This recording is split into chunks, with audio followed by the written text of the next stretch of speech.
করছি আজকের এপিসোড আপনাদের অনেক ভালো লাগবে। বেশি কথা না বলে সবার আগে চলে যাব আজকের প্রথম ঘটনায়।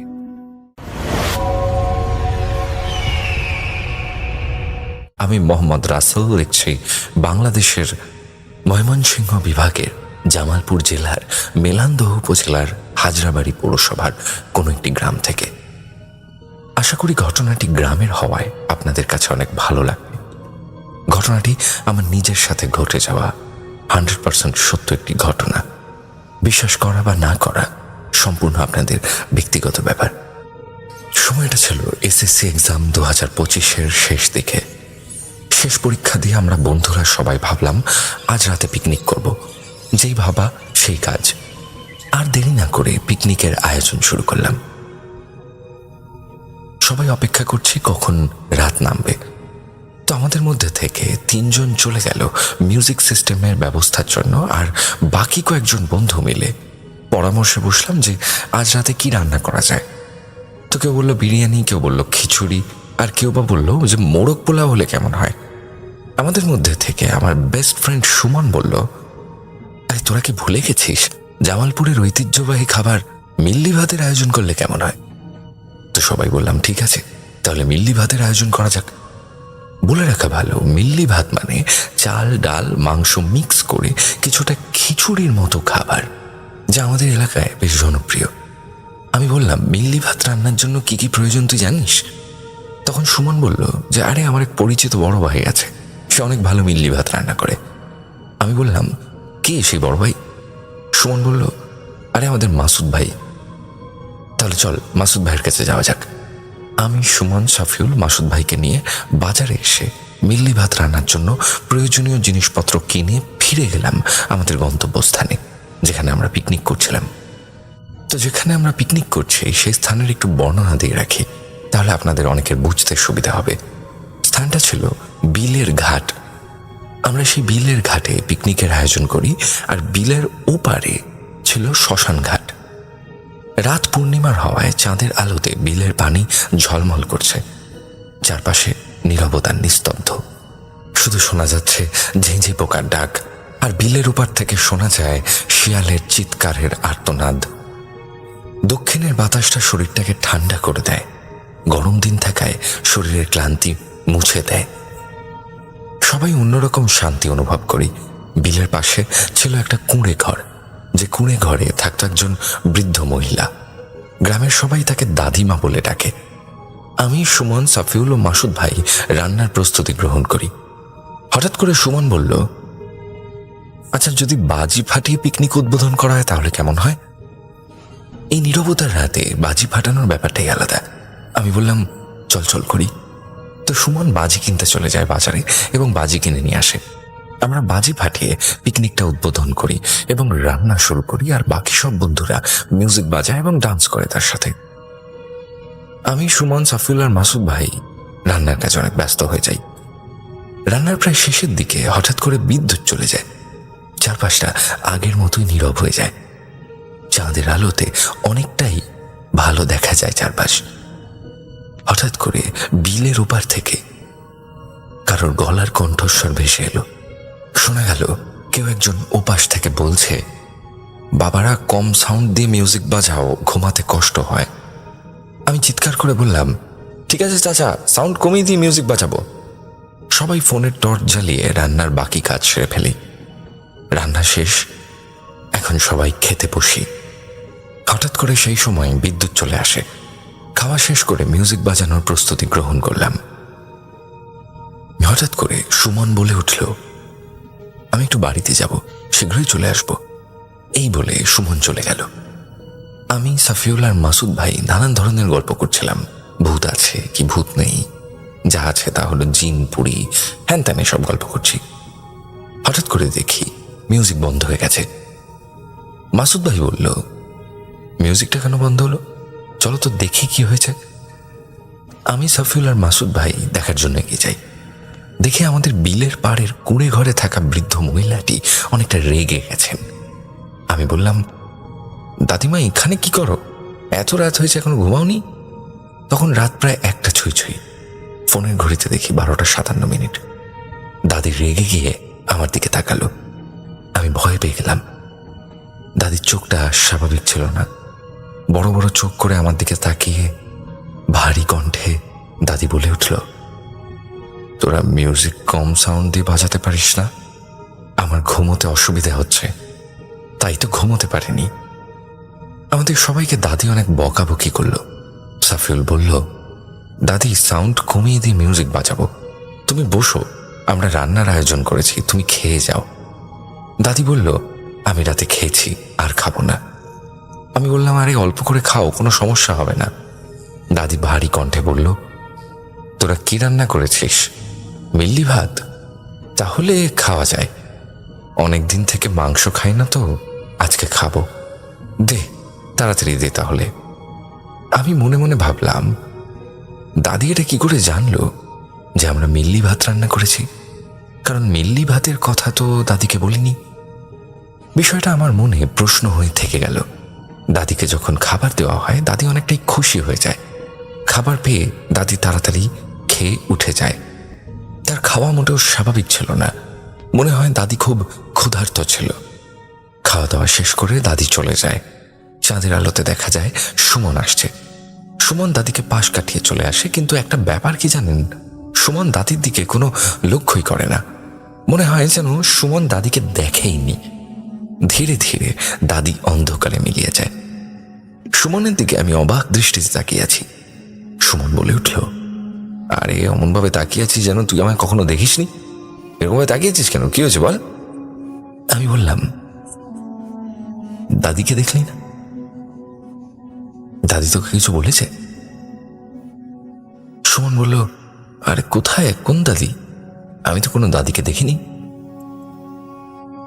আমি বললাম, কি বলছিস, তোকেই তো পাশ কাটিয়ে বৃদ্ধ মহিলাটা গেল, দেখিসনি? সুমন হেসে উঠল। ও বুঝতে পারলো যে আমরা সবাই ওকে ভয় দেখাতে চেষ্টা করছি। সুমন বলল, ধর, ভয় দেখানোর চেষ্টা করিস। আমরা সবাই অবাক হয়ে তাকিয়ে আছি সুমনের দিকে। কি বলছে সুমন এটা? দাদি গেল সুমনের পাশ দিয়ে, সুমন বুঝতে পারলো না। আমরা বললাম, আরে ভয় দেখাচ্ছি না, সত্যি বিশ্বাস কর, দাদি এসেছিল, খাওয়া দাওয়া করে চলে গেল, তোর পাশ দিয়েই গেল, তোকে আমরা ভয় দেখাবো কেন? তখন হঠাৎ করেই মাসুদ ভাই বলে উঠল, আরে তোমরা ভয় পেও না, হতে পারে সুমন দেখেনি বা সুমনের মনের ভুল। মাসুদ ভাই বলল যে, এই শোনো, আমি বাড়ি চলে যাবো, অনেক রাত হয়েছে, তোমরা থাকো।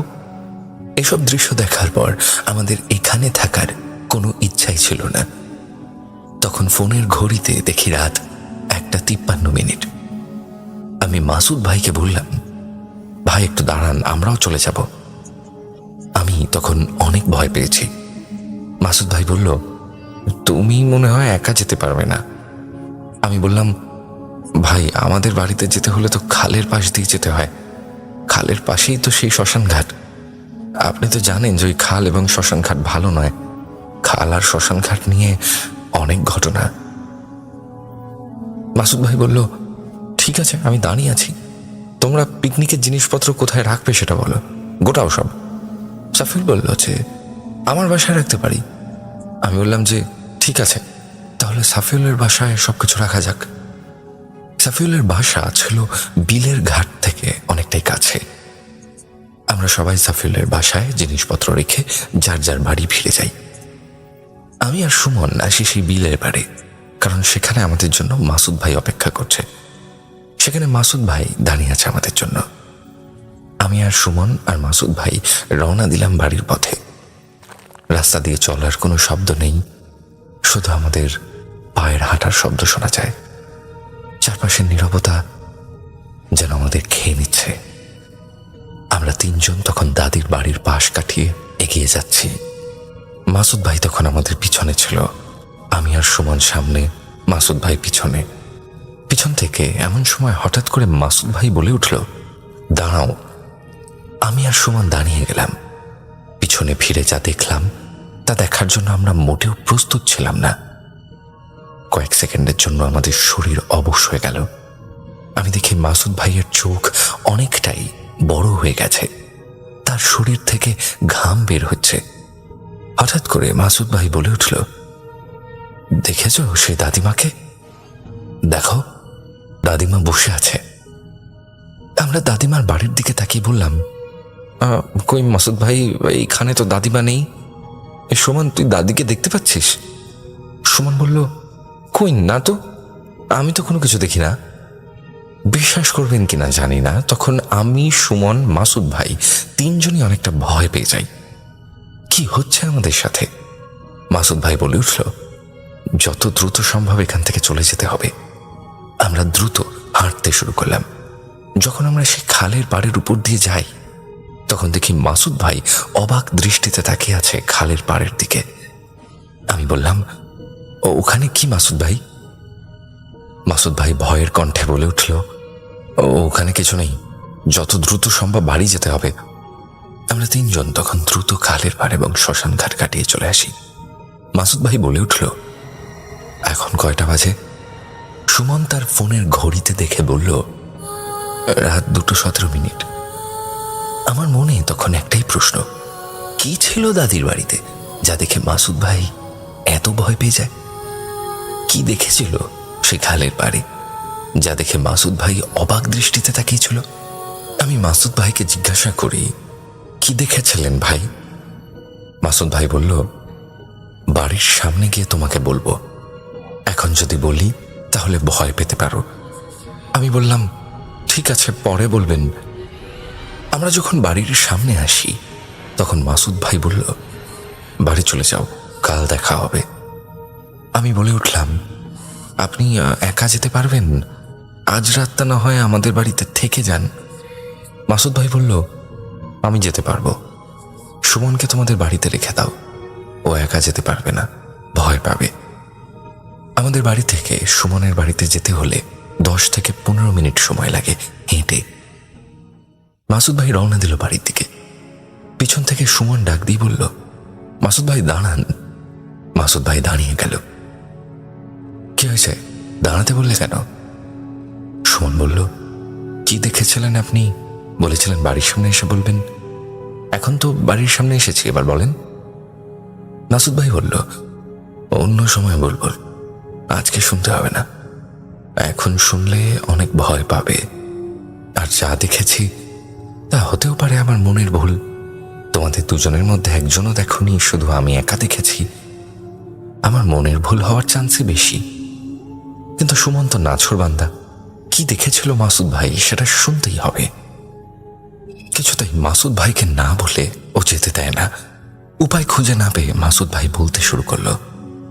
বলছে, মাসুদ ভাই, বিশ্বাস করবে কিনা জানি না, কিন্তু আমি যা দেখেছি তা দেখে আমার পায়ের নিচ থেকে মাটি সরে গিয়েছিল। আমি দেখলাম হুবহু দাদির মতো দেখতে 7 জন বৃদ্ধা মহিলা তারা একটা ছাগল জবাই দিচ্ছে।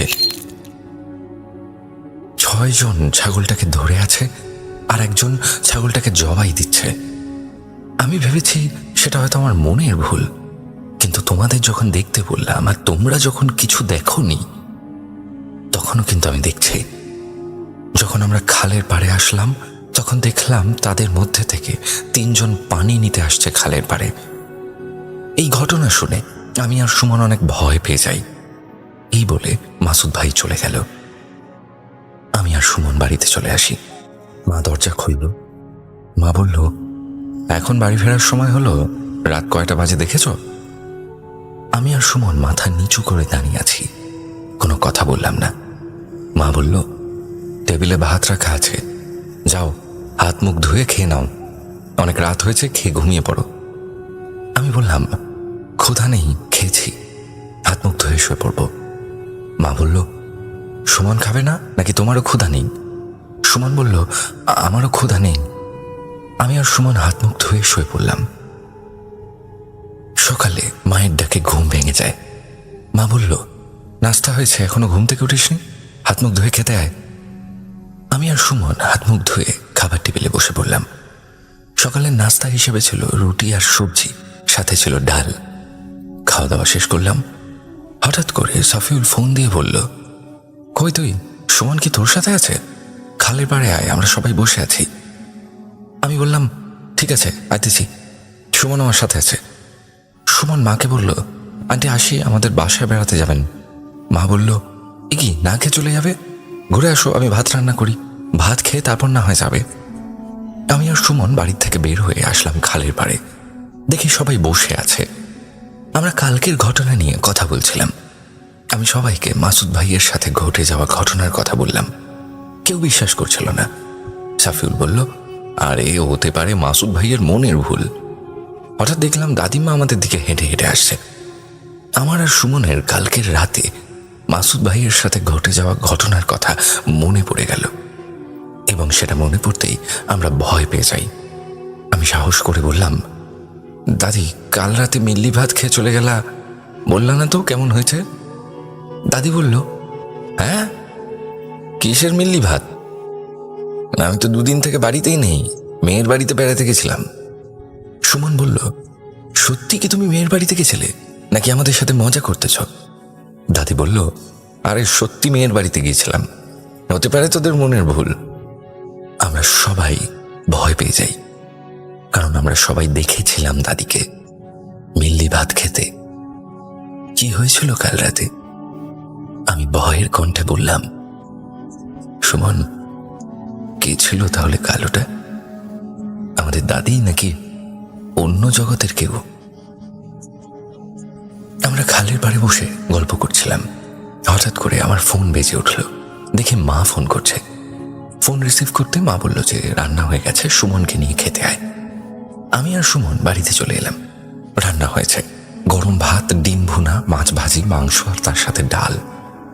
খাওয়া প্রায় শেষ দিকে তখন বাবা বলে উঠল, সুমন, পরীক্ষা তো শেষ, তো এখন কি করবে? সুমন বলল, কি আর করব, বাসায় থাকবো। খাওয়া দাওয়া শেষ করে সুমন বাড়িতে চলে গেল। সন্ধ্যার পর সুমন ফোন দিয়ে বলল, এই আজ তো 9ই মে, 10ই মে তো নিপার জন্মদিন। আমি রাত 12টার পর নিপার সাথে দেখা করব, তুই যাবি? আমি চাই সর্বপ্রথম নিপার জন্মদিন উইশটা আমি করি। তো যেই ভাবা সেই কাজ। আমি, সাফিউল আর সুমন চলে গেলাম নিপার সঙ্গে দেখা করতে। রাত তখন 11:53। আমরা যে স্থানে দেখা করব সে স্থানের বর্ণনা দিয়ে রাখি, তাহলে বুঝতে অনেকটাই সুবিধে হবে। আমাদের হাজারিবাড়ি পৌরসভার বিখ্যাত স্থান দাঁত ভাঙা ব্রিজে দেখা করব। এখানে দুটি ব্রিজ ছিল, একটা পুরনো আর অন্যটা নতুন করে নির্মাণ করা হয়েছে। পুরনো ব্রিজটা দিয়ে তেমন মানুষ চলাচল করতো না, আর পুরনো ব্রিজের পাশেই ছিল নিপার বাড়ি। আমরা 3 জন দাঁড়িয়ে আছি নতুন ব্রিজে। সুমন নিপাকে ফোন করল। ফোন করে বলল, তুমি কোথায়? আমরা নতুন ব্রিজে অপেক্ষা করছি। নিপা বলে উঠল, তোমরা দাঁড়াও, আমি আসছি। কিছুক্ষণ পর সুমনের ফোন বেজে উঠল। দেখি নিপা ফোন করেছে। সুমন ফোন রিসিভ করল। নিপা বলল, আমি পুরাতন ব্রিজে অপেক্ষা করছি, তোমরা আসো। সুমন বলল, চল তাহলে দেখা করে আসি। সাফিউল বলল, তুই আগে দেখা করে আয়, আমরা এখানে আছি। আর শোন, সাবধানে দেখা করিস, কেউ যাতে বুঝতে না পারে। সুমন নিপার জন্য কেনা উপহারের ব্যাগটা নিয়ে রওনা হলো পুরাতন ব্রিজের দিকে। সুমন বলল, 10 থেকে 15 মিনিটের মধ্যেই ফিরে আসবো।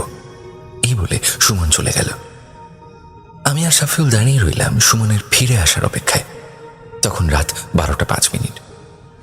পূর্ণিমার রাত থাকায় চাঁদ এবং ল্যাম্পপোস্টের আলোতে চারপাশটা ঝলমল করে উঠেছে। হঠাৎ করে আমার চোখ পড়ল ফাঁকা রাস্তার দিকে। দেখলাম একজন বৃদ্ধ মহিলা ফাঁকা রাস্তা ধরে এগিয়ে আসছে আমাদের দিকে। আমি অনেকটা ভয় পেয়ে যাই। সাফিউল হঠাৎ বলে উঠল, ভয় পেয়েছিস নাকি? আরে ওটা দাদি আসছে। কিন্তু দাদি আমাদের সঙ্গে কোনো কথা না বলে আমাদের পাশ কাটিয়ে চলে গেল। আমি ডাক দিয়ে বললাম যে, ও দাদি, এত রাতে কোথায় যাও?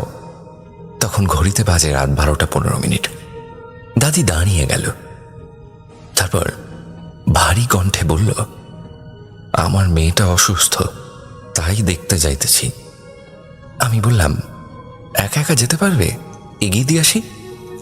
দাদি বলল, বাড়িতে চলে যা, জায়গাটা ভালো না। এই বলে দাদি আবার হাঁটতে হাঁটতে চলে গেল। একটা কথা বলে রাখি, দাঁত ভাঙা ব্রিজ থেকে 5 মিনিট হেঁটে গেলে দাদির মেয়ের বাড়ি। কয়েক সেকেন্ডের মধ্যে বিদ্যুৎ গতিতে একটা মালবাহী ট্রাক এসে দাদিকে পাশ কাটিয়ে চলে যায়। আমি অনেকটাই ভয় পেয়ে যাই। আমি চিৎকার করে উঠি, দাদি। কিন্তু অবাক করা বিষয় হলো, দাদি আমাদের দিকে পিছন ফিরে তাকালো না। দাদির যেন কোনো কিছু মনেই হলো না। সুমন দাদিকে পাশ কাটিয়ে মনের সুখে গান গেয়ে আসছিল, কিন্তু সুমন দাদির দিকে লক্ষ্য করল না। ধীরে ধীরে দাদি অন্ধকারে মিলিয়ে যায়। সাফিউল সুমনকে বলে উঠল, এই তুই কি দেখেছিস, একটা মালবাহী ট্রাক দাদিকে প্রায় ধাক্কা দিয়ে দিচ্ছিল। সুমন বলল, হ্যাঁ, কোথায় ট্রাক পেলি? দাদি কই? আমি তো কিছু দেখিনি।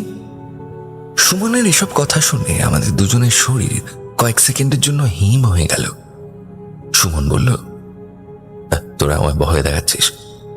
আমি বললাম, আরে না, বিশ্বাস কর, সত্যি বলছি।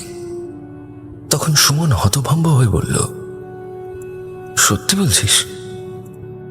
এ বিষয়ে আর না ভেবে আমরা চলে আসি বাড়িতে। তারপরের দিন সকালবেলা আমি ভাবছি, সেই বৃদ্ধ মহিলাটি কে ছিল? সে কি আমাদের দাদি, নাকি অন্য জগতের কেউ? এই প্রশ্নের মীমাংসা করতে আমি চলে যাই দাদির বাড়িতে। গিয়ে দেখি দাদি রান্না করছে। আমি বললাম, কি ব্যাপার, এত রান্নার আয়োজন? দাদি বলল, আমার একমাত্র মেয়ে আর ছোট নাতনি এসছে, এত আয়োজন করব না তো কি করব? আমি বলে উঠলাম, তোমার মেয়ে না অসুস্থ দাদি? তুমি গত রাতে তোমার মেয়ের বাড়িতে গেলে, তোমার সাথে আমাদের দেখা হয়েছিল, তোমার মনে আছে? দাদি বলল, হ্যাঁ, কি বাজে বকছিস? আমার মেয়ে তো গতকাল দুপুরে আমার বাড়ি এসেছে, আর তুই বলছিস রাতের কথা? রাতে তো আমি বাড়ি থেকেই বের হইনি। আমি আর দাদিকে কিছু না বলে বাড়ির দিকে চলে আসি। আসার পথে সুমনকে ফোন দিয়ে বিষয়টা জানালাম। সুমন বলে উঠল, তাহলে কে ছিল ওই মহিলাটা? এক সপ্তাহ পর, সময়টা 17ই মে 2025, সন্ধ্যার পর হঠাৎ করে সুমন ফোন দিয়ে বলল, কি করিস? আমি বললাম, কিছু না, বসে আছি। সুমন বলল, জামালপুর যাবি? আমি বললাম, কেন? সুমন বলল, একটা স্মার্টফোনের প্রয়োজন, চল না যাই। সাফিউল তো বাসায় নেই, তুই আর আমি যাব। আমি আর সুমন সন্ধ্যা 7টার পর রওনা দিলাম জামালপুরের উদ্দেশ্যে। ফোন কেনার পর সুমন বলল, চল রাতের খাবারটা কোনো রেস্টুরেন্টে সেরে ফেলি। আমরা জামালপুরে একটা বিখ্যাত রেস্টুরেন্টে, তাজ ক্যাফেতে রাতের খাবার শেষ করে রওনা দিলাম বাড়ির উদ্দেশ্যে।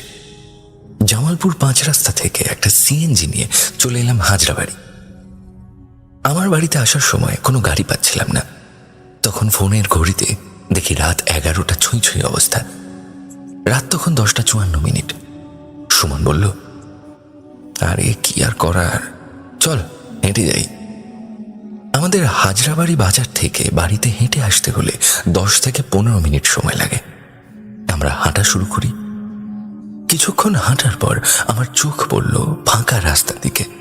চোখ পড়া মাত্রই দেখতে পেলাম একটা অটো রিক্সা আসছে। আমি হাত দাঁড়িয়ে অটোটাকে দাঁড়াতে বলি, কিন্তু ও দাঁড়ালো না। রিক্সার গতি বাড়িয়ে আমাদের পাশ কাটিয়ে চলে গেল। তো আমরা আবার হাঁটা শুরু করি। আমাদের বাড়িতে যাওয়ার পথে আরেকটা ছোট্ট বাজার পাড়ি দিয়ে যেতে হয়।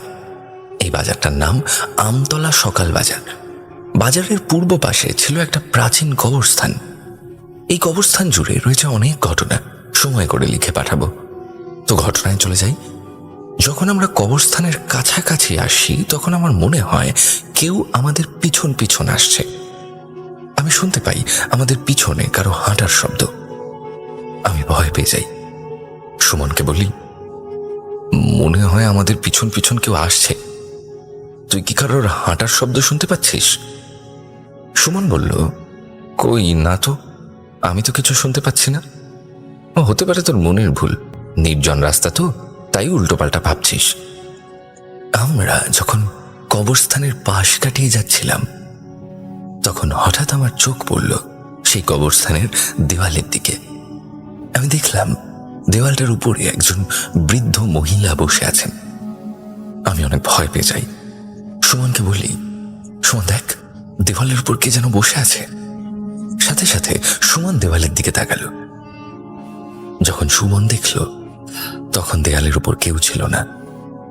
সুমন বলল, ওই কেউ নেই তো, বলছি না তোর মনের ভুল, এত ভাবিস না, বাড়ির দিকে চল। হাঁটতে হাঁটতে আমরা আমতলা বাজারে পৌঁছাই। বাজার থেকে উত্তর দিকে রাস্তা ধরে যেতে হয় সুমনের বাড়ি, আর আমাদের বাড়িতে যেতে হলে দক্ষিণ দিকের রাস্তাটা ধরতে হয়। সুমন বিদায় নিয়ে চলে গেল। আমি রওনা দিলাম বাড়ির রাস্তা ধরে। যখন বাড়ির কাছাকাছি চলে আসি, আমি দেখি আমাদের বাড়ির ভিতর থেকে সেই কুড়ে ঘরে থাকা বৃদ্ধ মহিলাটি বেরিয়ে এলো। আমি আবার বললাম যে, দাদি তুমি এখানে কোথায় গেছিলে? কিন্তু দাদি কোনো কথা বলল না। আমি কিছু না ভেবে ঘরে প্রবেশ করি। ঘরে এসে মাকে জিজ্ঞাসা করলাম, মা, দাদি আমাদের বাড়িতে এসেছিল? মা বলল, না তো, আসেনি। এই বিষয়টা আমার মনে প্রশ্ন হয়ে রইল। তার কয়েকদিন পর বাসায় বিদ্যুৎ না থাকায় শরীর অনেক অস্থির লাগছিল। তখন আমার চোখ পড়ল আমাদের দেওয়াল ঘড়িটার দিকে। রাত 1:15। শরীরের ক্লান্তি দূর করার জন্য একটা চেয়ার নিয়ে উঠোনে বসে পড়লাম। আমাদের বাড়ির বর্ণনা দিয়ে রাখি, তাহলে আপনাদের বুঝতে অনেকটাই সুবিধে হবে। বাড়ির সামনে ছিল একটা খোলা মাঠ। গ্রামগঞ্জে থাকার ঘর থেকে ওয়াশরুমটা একটু দূরে থাকে, তাই আমাদের ওয়াশরুমটাও দূরেই ছিল। ওয়াশরুমের পাশেই ছিল একটা বাঁশ বাগান। আমি একা উঠোনে বসে আছি। আমার চোখ পড়ল ওয়াশরুমের পাশে থাকা সেই বাঁশ বাগানটার দিকে। বাঁশবাগানের দিকে তাকিয়ে আমি যা দেখি তা দেখার জন্য মোটেও প্রস্তুত ছিলাম না। কয়েক সেকেন্ডের জন্য আমার শরীর অবশ হয়ে গেল। মনে হচ্ছিল আমি এখনই অজ্ঞান হয়ে যাব। আমি চিৎকার করে জ্ঞান হারিয়ে ফেলি। জ্ঞান ফিরে দেখি আমি বিছানায় শুয়ে আছি। আপু আমার মাথায় পানি দিচ্ছে। তারপর আমি আমার মায়ের কাছ থেকে শুনি, মা বলল, আমার চিৎকার শুনে তাড়াহুড়ো করে ঘর থেকে বেরিয়ে আসে। দেখে আমি উঠোনে অজ্ঞান অবস্থায় পড়ে আছি। মা বলে উঠল, কি হয়েছিল তোর? হঠাৎ করে চিৎকার করে জ্ঞান হারিয়ে ফেললি? আমার সাথে যা ঘটেছিল আমি তা বলতে শুরু করি। আমি দেখেছিলাম বাঁশবাগানের নিচে একজন বৃদ্ধা মহিলা দাঁড়িয়ে আছেন। আমি ভেবেছিলাম এই বৃদ্ধা মহিলাটি কে সেটা আমায় দেখতে হবে। তখন আমার এক বড় ভাইয়ের কথা মনে পড়ে। বড় ভাই বলেছিল, তুমি যদি অন্য জগতের কাউকে দেখো তাহলে লক্ষ্য করবে তার পা থাকবে মাটি থেকে একটু উপরে আর পা থাকবে উল্টো। এটা দেখার জন্য আমি একটু এগিয়ে যাই। একটু নিচু হয়ে আমি দেখি তার পা মাটি থেকে একটু উপরে এবং পায়ের পাতাটা উল্টো। এই দেখে আমি চিৎকার করে জ্ঞান হারিয়ে ফেলি। প্রায় 10 মাস পর হঠাৎ আমার সঙ্গে একটা ভয়ঙ্কর ঘটনা ঘটে। সময়টা ছিল 8ই মে 2026 সালের রমজান মাস। বাইরে মসজিদের মাইকে মুয়াজ্জিন সাহেব বলছেন, সম্মানিত এলাকাবাসীরা, সেহরির সময় হয়ে গেছে, ঘুম থেকে উঠুন, সেহরি রান্না করুন। মুয়াজ্জিন সাহেবের ডাক শুনে আমার ঘুম ভেঙে যায়। আমি ঘুম থেকে উঠে হাত মুখ ধোয়ার জন্য ওয়াশরুম চলে যাই। ওয়াশরুমের কাজ সেরে আমি যখন বের হই তখন আমি দেখি একজন বৃদ্ধ মহিলা আমার দিকে তাকিয়ে আছে। ওর তাকানোটা মোটেও স্বাভাবিক ছিল না। তার চোখ ছিল অনেক বড় বড়। তার মুখটা ঢেকে ছিল তার পরনের সাদা শাড়ির আঁচল দিয়ে। শুধু চোখটা দেখা যাচ্ছে, মুখ দেখা যাচ্ছে না। এটা দেখে আমি চিৎকার করে জ্ঞান হারিয়ে ফেলি। বাইরে মুয়াজ্জিন সাহেব আজান দিচ্ছেন। আজান শুনে আমার জ্ঞান ফিরে আসে। সেদিন আমি সেহরি করতে পারিনি। মা বলল, কি হয়েছিল তোর? আমি মাকে সব খুলে বলি। তারপর ফজর নামাজ পড়তে মসজিদে যাই। মসজিদ থেকে এসে শুয়ে পড়ি। সকালে ঘুম থেকে উঠে দেখি আমার শরীরে প্রচণ্ড জ্বর এসেছে। জ্বরে গা পুড়ে যাওয়ার মতো অবস্থা। সকাল সকাল ডাক্তারের কাছে যাই। ডাক্তার 3 দিনের জন্য ওষুধ দেয়, কিন্তু জ্বর কিছুতেই কমছিল না। তারপর ডাক্তার বাবাকে বললেন, ওকে জামালপুর হাসপাতালে নিয়ে যান, একটা ভালো ডাক্তার দেখান। আমাকে জামালপুরের হাসপাতালে নিয়ে যাওয়া হয়। সেখানে ডাক্তার আমাকে 15 দিনের ওষুধ দেয়, কিন্তু কিছুতেই জ্বর কমছিল না। সবাই অনেক দুশ্চিন্তায় পড়ে যায়। তখন আমার এক দূর সম্পর্কের কাকা আমার বাবাকে বললেন, শুনলাম রাসেলের নাকি অনেক জ্বর, হঠাৎ করে এত জ্বর আসার কারণ কি? তখন আমার বাবা আমার সাথে ঘটে যাওয়া সব ঘটনা খুলে বললেন কাকাকে। কাকা সব শুনে বললেন, আমার এক পরিচিত হুজুর আছে, শুনেছি তার পালিত জিন আছে। সে জিনের মাধ্যমে সকল কঠিন রোগের চিকিৎসা করে থাকে। সপ্তাহে মঙ্গলবার করে সে রোগী দেখেন। যদি রাসেলকে তার কাছে নিয়ে যাওয়া হয় তাহলে কেমন হয়? বাবা বললেন, ঠিক আছে। তার 3 দিন পর মঙ্গলবারে আমাকে নিয়ে যায় হুজুরের কাছে। বাবা হুজুরকে আমাদের সাথে যা ঘটেছে সব খুলে বললেন। হুজুর আমাকে দেখে কিছু পানি পড়া এবং তেল পড়া দেন এবং একটি তাবিজ দিয়ে বললেন, তাবিজটা ডান হাতে বেঁধে দিবেন এবং গোসলের পরেই তেল ব্যবহার করবে। দিনে 3 বার পানি পান করবে। আমি আগামী মঙ্গলবারে আমার পালিত জিন চালান করে দেখব কেন ওর সাথে এমনটা হয়েছে। আমরা বাড়িতে চলে আসি। 1 সপ্তাহ পর বাবা সেই হুজুরের বাড়িতে যান এবং হুজুরকে জিজ্ঞাসা করেন যে কিছু জানতে পারলেন? হুজুর বললেন, আমি আমার পালিত জিন চালান করে জানতে পারি যে রাসেলের শরীরের জ্বরটা পৃথিবীর কোনো ডাক্তার বা কবিরাজ ভালো করতে পারবে না। হুজুরের কথা শুনে বাবা চিন্তায় পড়ে যান। বাবা হুজুরকে বললেন, তাহলে কি জ্বর কমবে না? আমার ছেলে কি সুস্থ হবে না? আপনি যে পানি এবং তেল পড়া দিয়েছেন, তাবিজ দিয়েছেন, সেটা তো আমরা ব্যবহার করি এবং ও আর আগের মতন চিৎকার করে না। দেখুন না, আপনি হয়তো কিছু করতে পারবেন। তখন হুজুর বললেন, আমি জিনের মাধ্যমে আরো কিছু তথ্য জানতে পারি। হুজুরের কথা শেষ না হতেই বাবা বলে উঠলেন, কি তথ্য জানতে পারলেন বলুন, তাড়াতাড়ি বলুন। হুজুর বলতে শুরু করলেন, আপনার ছেলের উপর একটা জিনের নজর পড়েছে। জিনটা খারাপ জিন না। জিনের রাশি এবং আপনার ছেলের রাশি মিলে যাওয়ায় জিনটা আপনার ছেলের সামনে পড়েছিল, আর তা দেখে আপনার ছেলে অনেক ভয় পেয়ে যায়। তারপরই ওর শরীরে জ্বর চলে আসে। জিনটির বাসস্থান ছিল বিলের পাড়ে। ওরা ছিল যমজ 7 বোন। জিন বলেছে আমাকে দেখে যেহেতু তার ছেলের জ্বর এসেছে, সেহেতু সেই জ্বর ভালো করার ব্যবস্থা আমি করব। বাবা বললেন, কিভাবে ব্যবস্থা করবে? হুজুর বললেন, সেটা তো জানি না, কিন্তু বলেছে যখন ব্যবস্থা করবে। তারপর বাবা বাড়িতে চলে আসেন। মাকে সব খুলে বললেন। আমার শরীরে প্রচন্ড জ্বর আসে সেই রাতে। জ্বরে তাপের কারণে ঘুম আসছিল না। রাত যখন প্রায় 3টে, তখন আমার চোখে ঘুম আচ্ছন্ন হয়ে আসছে। আমি ঘুমিয়ে যাই। ঘুমের ঘোরে আমি একটা স্বপ্ন দেখি। আমি দেখি সেই বৃদ্ধ মহিলাটি আমার পাশে বসে আছে। মহিলাটি আলতো হাতে আমার মাথায় হাত বুলিয়ে দিচ্ছে এবং আমাকে বলল, তুই আমাকে দেখে ভয় পেয়েছিস? আমি তোর কোনো ক্ষতি করব না। তোর শরীরে অনেক জ্বর, তাই না?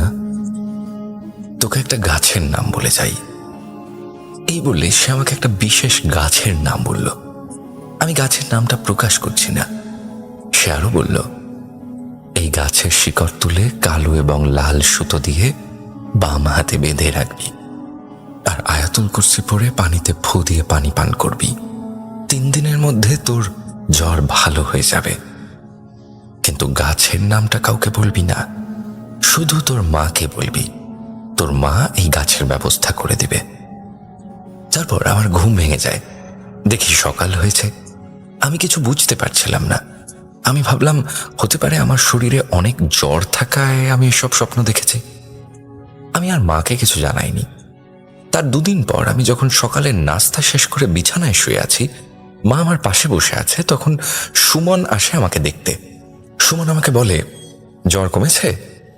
আমি বললাম, একটু কমেছে। মা আর সুমন অনেক গল্প করছিল। হঠাৎ করেই সুমন বলে উঠল, আন্টি একটা কথা বলি, কিছু মনে করবেন না? মা বলল, সমস্যা নেই, বলো।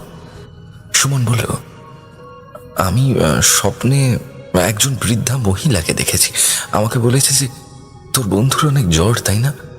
তারপর আমাকে একটা গাছের নাম বলল, আর আয়াতুল কুরসি পড়ে পানিতে ফু দিয়ে পান করতে বলে। আর গাছটার নাম কাউকে বলতে নিষেধ করেছে, শুধু আপনাকে বলতে বলেছিল, তাই আমি আপনাকে বললাম আর কি। আমি অবাক হয়ে গেলাম। সুমন সত্যি কি স্বপ্নটা দেখেছিল? তাহলে সেটা আমার মনের ভুল না, আমিও ওই একই স্বপ্ন দেখেছি। তখন মা আমাদের দিকে অবাক করা দৃষ্টিতে তাকিয়ে আছে এবং বলল, আমিও তো আজ রাতে একই স্বপ্ন দেখেছি। যেহেতু তিনজনের স্বপ্ন একই ছিল, তাই মা গাছটা খুঁজতে আজ বিকালে বাইরে যাবে। সুমন আর আমি বাড়িতে থাকি। বিকালে মা গাছটা খুঁজতে বেরিয়ে যায় এবং গাছটা নিয়ে বাড়িতে আসে। মা বলল, এই গাছ খুঁজতে গিয়ে আজ অনেক ঘটনা ঘটেছে। আমি বললাম, কি হয়েছে? মা বলতে শুরু করলো, গাছটা অনেক খোঁজাখুঁজি করি, কিন্তু কোথাও গাছটা খুঁজে পেলাম না। হতাশ হয়ে যখন বাড়ির দিকে রওনা দিলাম, আসার পথে আমাকে পাশ কাটিয়ে আমাদের গোয়াল ঘরে থাকা ছাগলটা চলে যায়। আমি ভাবলাম, ছাগলটাকে তো গোয়াল ঘরে রেখে এসেছি, তাহলে এখানে কিভাবে এলো? আর কিছু না ভেবে ছাগলটাকে ধরার জন্য আমি পিছু নিলাম। আমি লক্ষ্য করলাম ছাগলটা বিলের দিকে যাচ্ছে। বিলের পাড়ে গিয়ে ছাগলটা দাঁড়িয়ে গেল। আমি ছাগলটাকে ধরার জন্য ছাগলটার কাছাকাছি যাই। তখন আমার চোখ পড়ল সেই স্বপ্নে দেখা বিশেষ গাছটার দিকে। আমি সব জায়গায় গাছটা খুঁজেছি, কিন্তু বিলের ধারে এসে গাছটা তো খোঁজা হয়নি। তো আমি বিলের ধারে গাছটা পেয়ে অনেক খুশি হই, গাছটা তুলে ফেলি। গাছটা তোলার পর যখন আমি ছাগলটার দিকে তাকাই, তখন দেখি ছাগলটা বিলের ঘাটে নেমে পানির উপর দিয়ে হেঁটে চলে যাচ্ছে। আমি অনেকটাই ভয় পেয়ে যাই। আমি অবাক দৃষ্টিতে ছাগলটার দিকে তাকিয়ে থাকি। দেখি ধীরে ধীরে ছাগলটা অন্ধকারে মিলিয়ে যায়। তারপর আমি বাড়ি ফিরে আসি আর আমাদের ছাগলটার খোঁজ করি। গোয়াল ঘরে গিয়ে দেখি ছাগলটা গোয়াল ঘরেই আছে। মায়ের ঘটনা শুনে সুমন বলল, আপনাদের ছাগলটা যেহেতু গোয়াল ঘরে আছে, আর বিলের ধারে যে ছাগল দেখলেন ওই দুটো এক ছিল না। তখন মা বলল, আমার মনে হয় আমি যখন গাছটা খুঁজে পাচ্ছিলাম না এবং হতাশ হয়ে বাড়ির দিকে রওনা দিলাম, তখন ওই অন্য জগতের বৃদ্ধা মহিলাটি ছাগলের রূপ নিয়ে এসেছিল। হঠাৎ করে সুমন বলে উঠল, তাহলে কি সত্যি অন্য জগতের সে মহিলা এসেছিল? সুমনের এই কথাটা আজও আমার মনে প্রশ্নের বাসা বেঁধে রইল। তারপর গাছটা শিকড় এবং কালো সুতো দিয়ে মা আমার বাম হাতে বেঁধে দেয় এবং আয়াতুল কুরসি পড়ে পানিতে ফু দিয়ে পানি পান করি। 3 দিনের মধ্যে আমার জ্বর ভালো হয়ে যায় এবং আমি পুরোপুরি সুস্থ হয়ে যাই। এরপর থেকে আজ পর্যন্ত আমার সাথে আর কিছু ঘটেনি। এই ছিল আমার সাথে ঘটে যাওয়া ঘটনা। জানি না কতটা ভয়ঙ্কর লেগেছে, তবে যার সাথে ঘটে সে জানে কতটা ভয়ঙ্কর পরিস্থিতির শিকার হতে হয়েছে তাকে।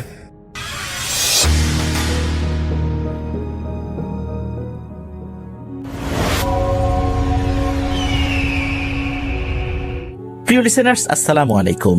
আমি আফনান। আশা করি সবাই ভালো আছেন, সুস্থ আছেন। এখন যে ঘটনাটি আপনাদের সাথে শেয়ার করব, এই ঘটনাটি আমাদেরকে যিনি পাঠিয়েছেন তার নাম বকুল হোসেন। ওনার বাড়ি কুষ্টিয়া জেলার ভেড়ামারা উপজেলার ধরমপুর ইউনিয়নের ধরমপুর বাজারের সাথে।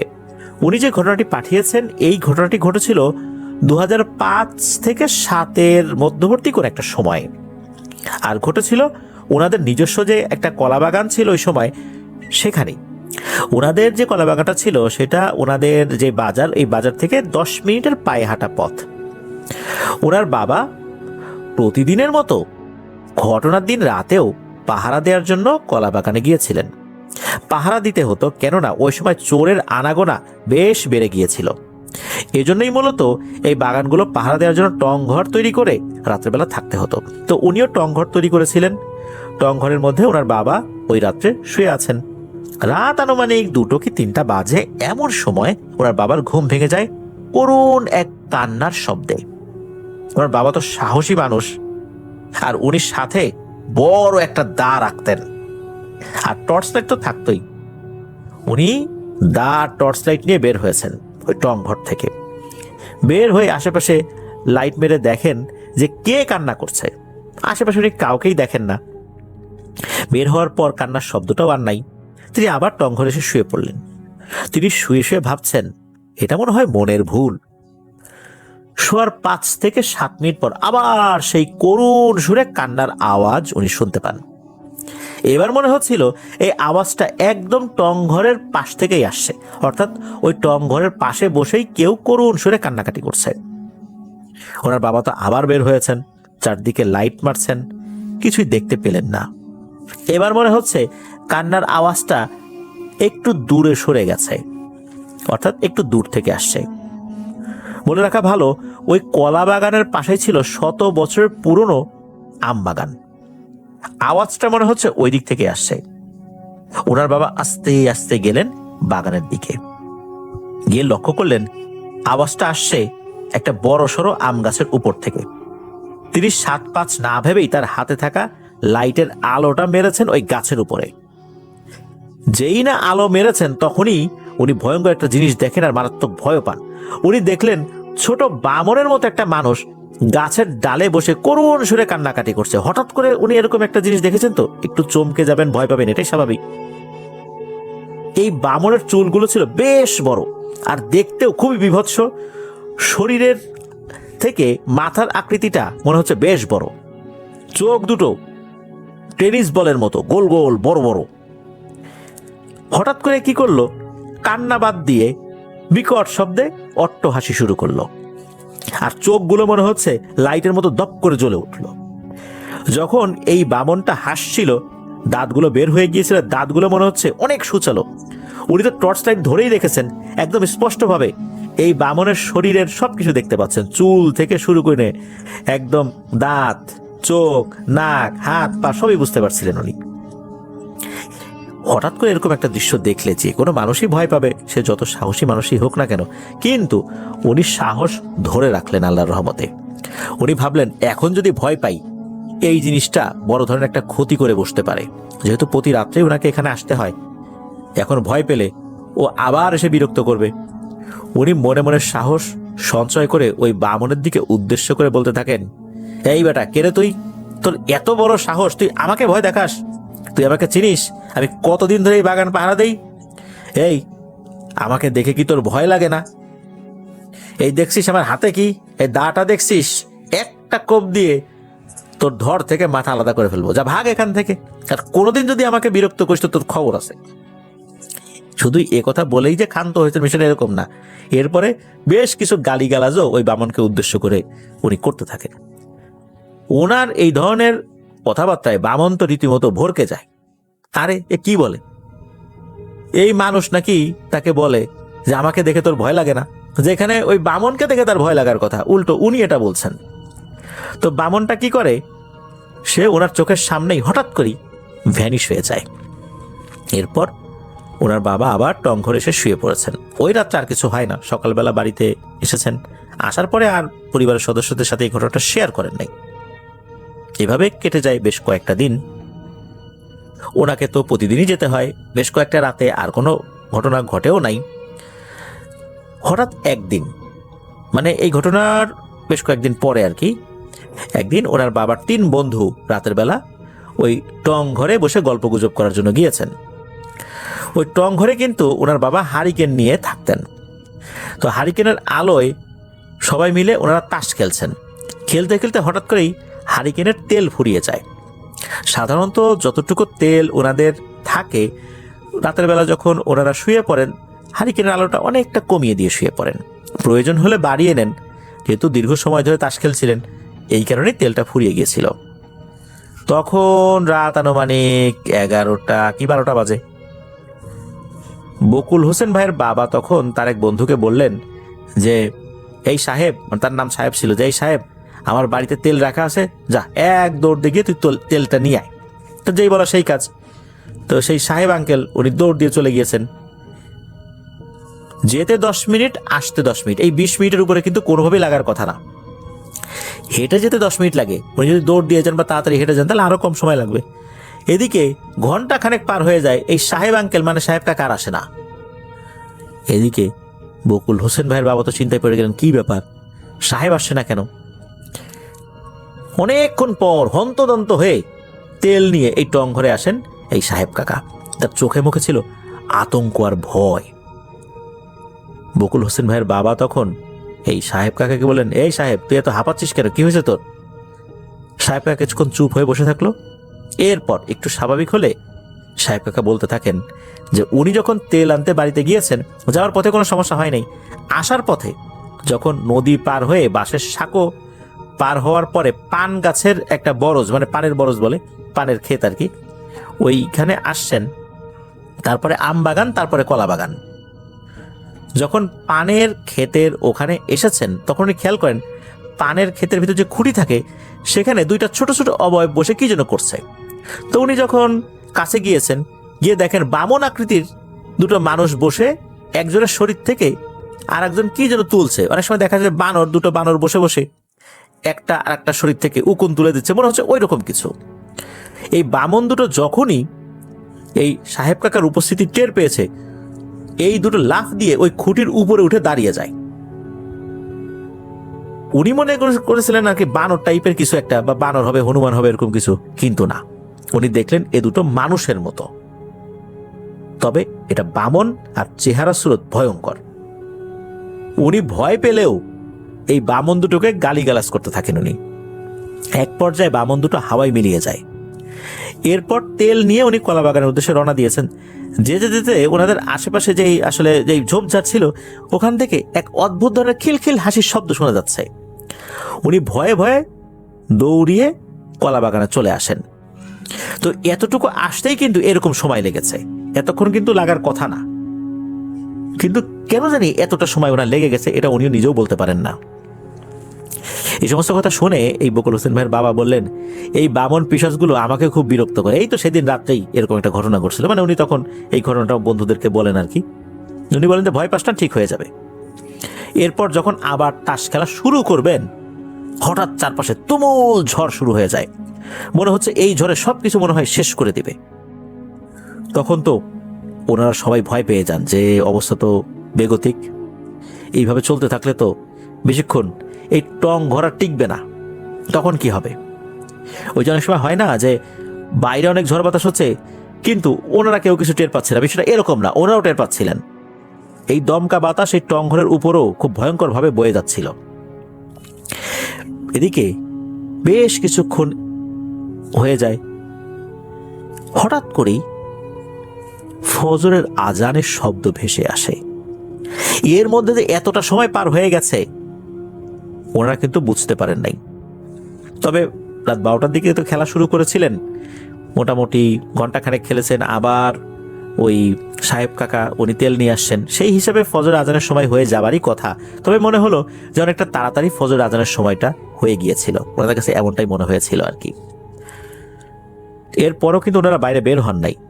যখন আলো ফুটলো একটু তখন বের হয়েছিলেন টংঘর থেকে। বের হওয়ার পর দেখেন যে চারদিকে সবকিছু ঠিকঠাক থাকলেও এই যে কলা বাগান যেটা ছিল, কলা বাগানের কলা গাছগুলো ভেঙে ভেঙে পড়ে আছে। একটা কলা গাছও আস্ত ছিল না, একদম তছনছ হয়ে গিয়েছিল। অথচ সবকিছু ঠিকঠাক ছিল। আমরা অনেক সময় শুনি না ঘটনায় যে এমন ঝড় বাতাস হচ্ছিল কিন্তু পরে বাইরে বের হয়ে দেখা গেল যে গাছের একটা পাতাও পড়ে নাই, কিন্তু এই ঘটনায় কিন্তু এরকমটা হয়নি, সবকিছু ঠিকঠাক ছিল, কলা বাগান তছনছ হয়ে গিয়েছিল। এই ঘটনার পর ওনারা সবাই একজন হুজুরের কাছে যান, বিষয়টা খুলে বলেন। হুজুর ঝাড়ফুঁক করে দেন, হুজুর বেশ কিছু রুকিয়াও করে দেন ওই জায়গার উপরে। এরপর নাকি ওই বামন পিশাচগুলোর সাথে আর কখনোই দেখা হয়নি। আসসালামু আলাইকুম, আপনাদের সবাইকে সাদর আমন্ত্রণ জানাচ্ছি। আমি আহমেদ বাবু। কেমন আছেন আপনারা? আশা করি সবাই ভালো আছেন। আমি আল্লাহর মতে ভালো আছি, আলহামদুলিল্লাহ। আর যার ঘটনা শেয়ার করব তার নাম হচ্ছে রিফাত মাহতাব। ঘটনার সময়কাল রিফাত প্রিসাইসলি সেই বছরটা উল্লেখ করতে নিষেধ করেছেন। যদি তিনি আমাকে শেয়ার করেছেন, তিনি বলেছেন প্রিসাইসলি উল্লেখ করতে চাচ্ছেন না। 2010 সালের পরবর্তী কোনো একটা সময় রিফাত তখন কলেজ শেষ করেছেন, মিউজিক করতেন, কলেজ লাইফ থেকে মিউজিক করতেন। তার একটা ব্যান্ড ছিল, ব্যান্ডের নামটাও তিনি উল্লেখ করতে চাচ্ছেন না। সেখান থেকে গিটার বাজাতেন, তো অনেক কনসার্ট করতেন বিভিন্ন জায়গায়, আন্ডারগ্রাউন্ড কনসার্ট এগুলো করতেন তিনি। আর তাদের প্র্যাকটিস হতো, মাঝে মাঝে প্র্যাকটিস হতো। তো বেশিরভাগ সময় যেই জায়গাটায় প্র্যাকটিস হতো সেটা ঢাকার একটা আবাসিক এলাকায়, একটু নির্জন আবাসিক এলাকা। সেটার একটা কর্নারে একটা বিল্ডিং ছিল, বেশ পুরনো বিল্ডিং, এবং ওই বিল্ডিংটা অ্যাকচুয়ালি দুইটা ভাগে বিভক্ত। একটা পাশে হচ্ছে রেসিডেন্সিয়াল মানে বাসা, সেখানে মানুষ থাকে, রেসিডেন্সিয়াল প্লট, ওখানে মানুষ থাকে। আর এই পাশে একটা কোচিং সেন্টার, আর তার ওপরে হয়েছিল একটা প্র্যাকটিস প্যাড, মানে এক সাইডে কোচিং সেন্টার, এক সাইডে প্র্যাকটিস প্যাড। তো ওখানে যেতে হতো এবং 4 তলার উপরে, মানে পুরোনো বিল্ডিং 4 তলা, এবং সেই বাড়ির পেছনে বেশ নারকেল গাছটা ছিল, বেশ অন্যরকম ছিল। সন্ধ্যার পর যদি প্র্যাকটিস প্যাডে যেতে হতো, রিফাতের কাছে একটু গা শিরশির করতো, কারণ একেবারে অন্ধকার গলি, রাতের বেলা যখন যেত তখন ওই জায়গাটা একদম নীরব হয়ে যেত, তখন হেঁটে যেতেই জানি কেমন লাগতো।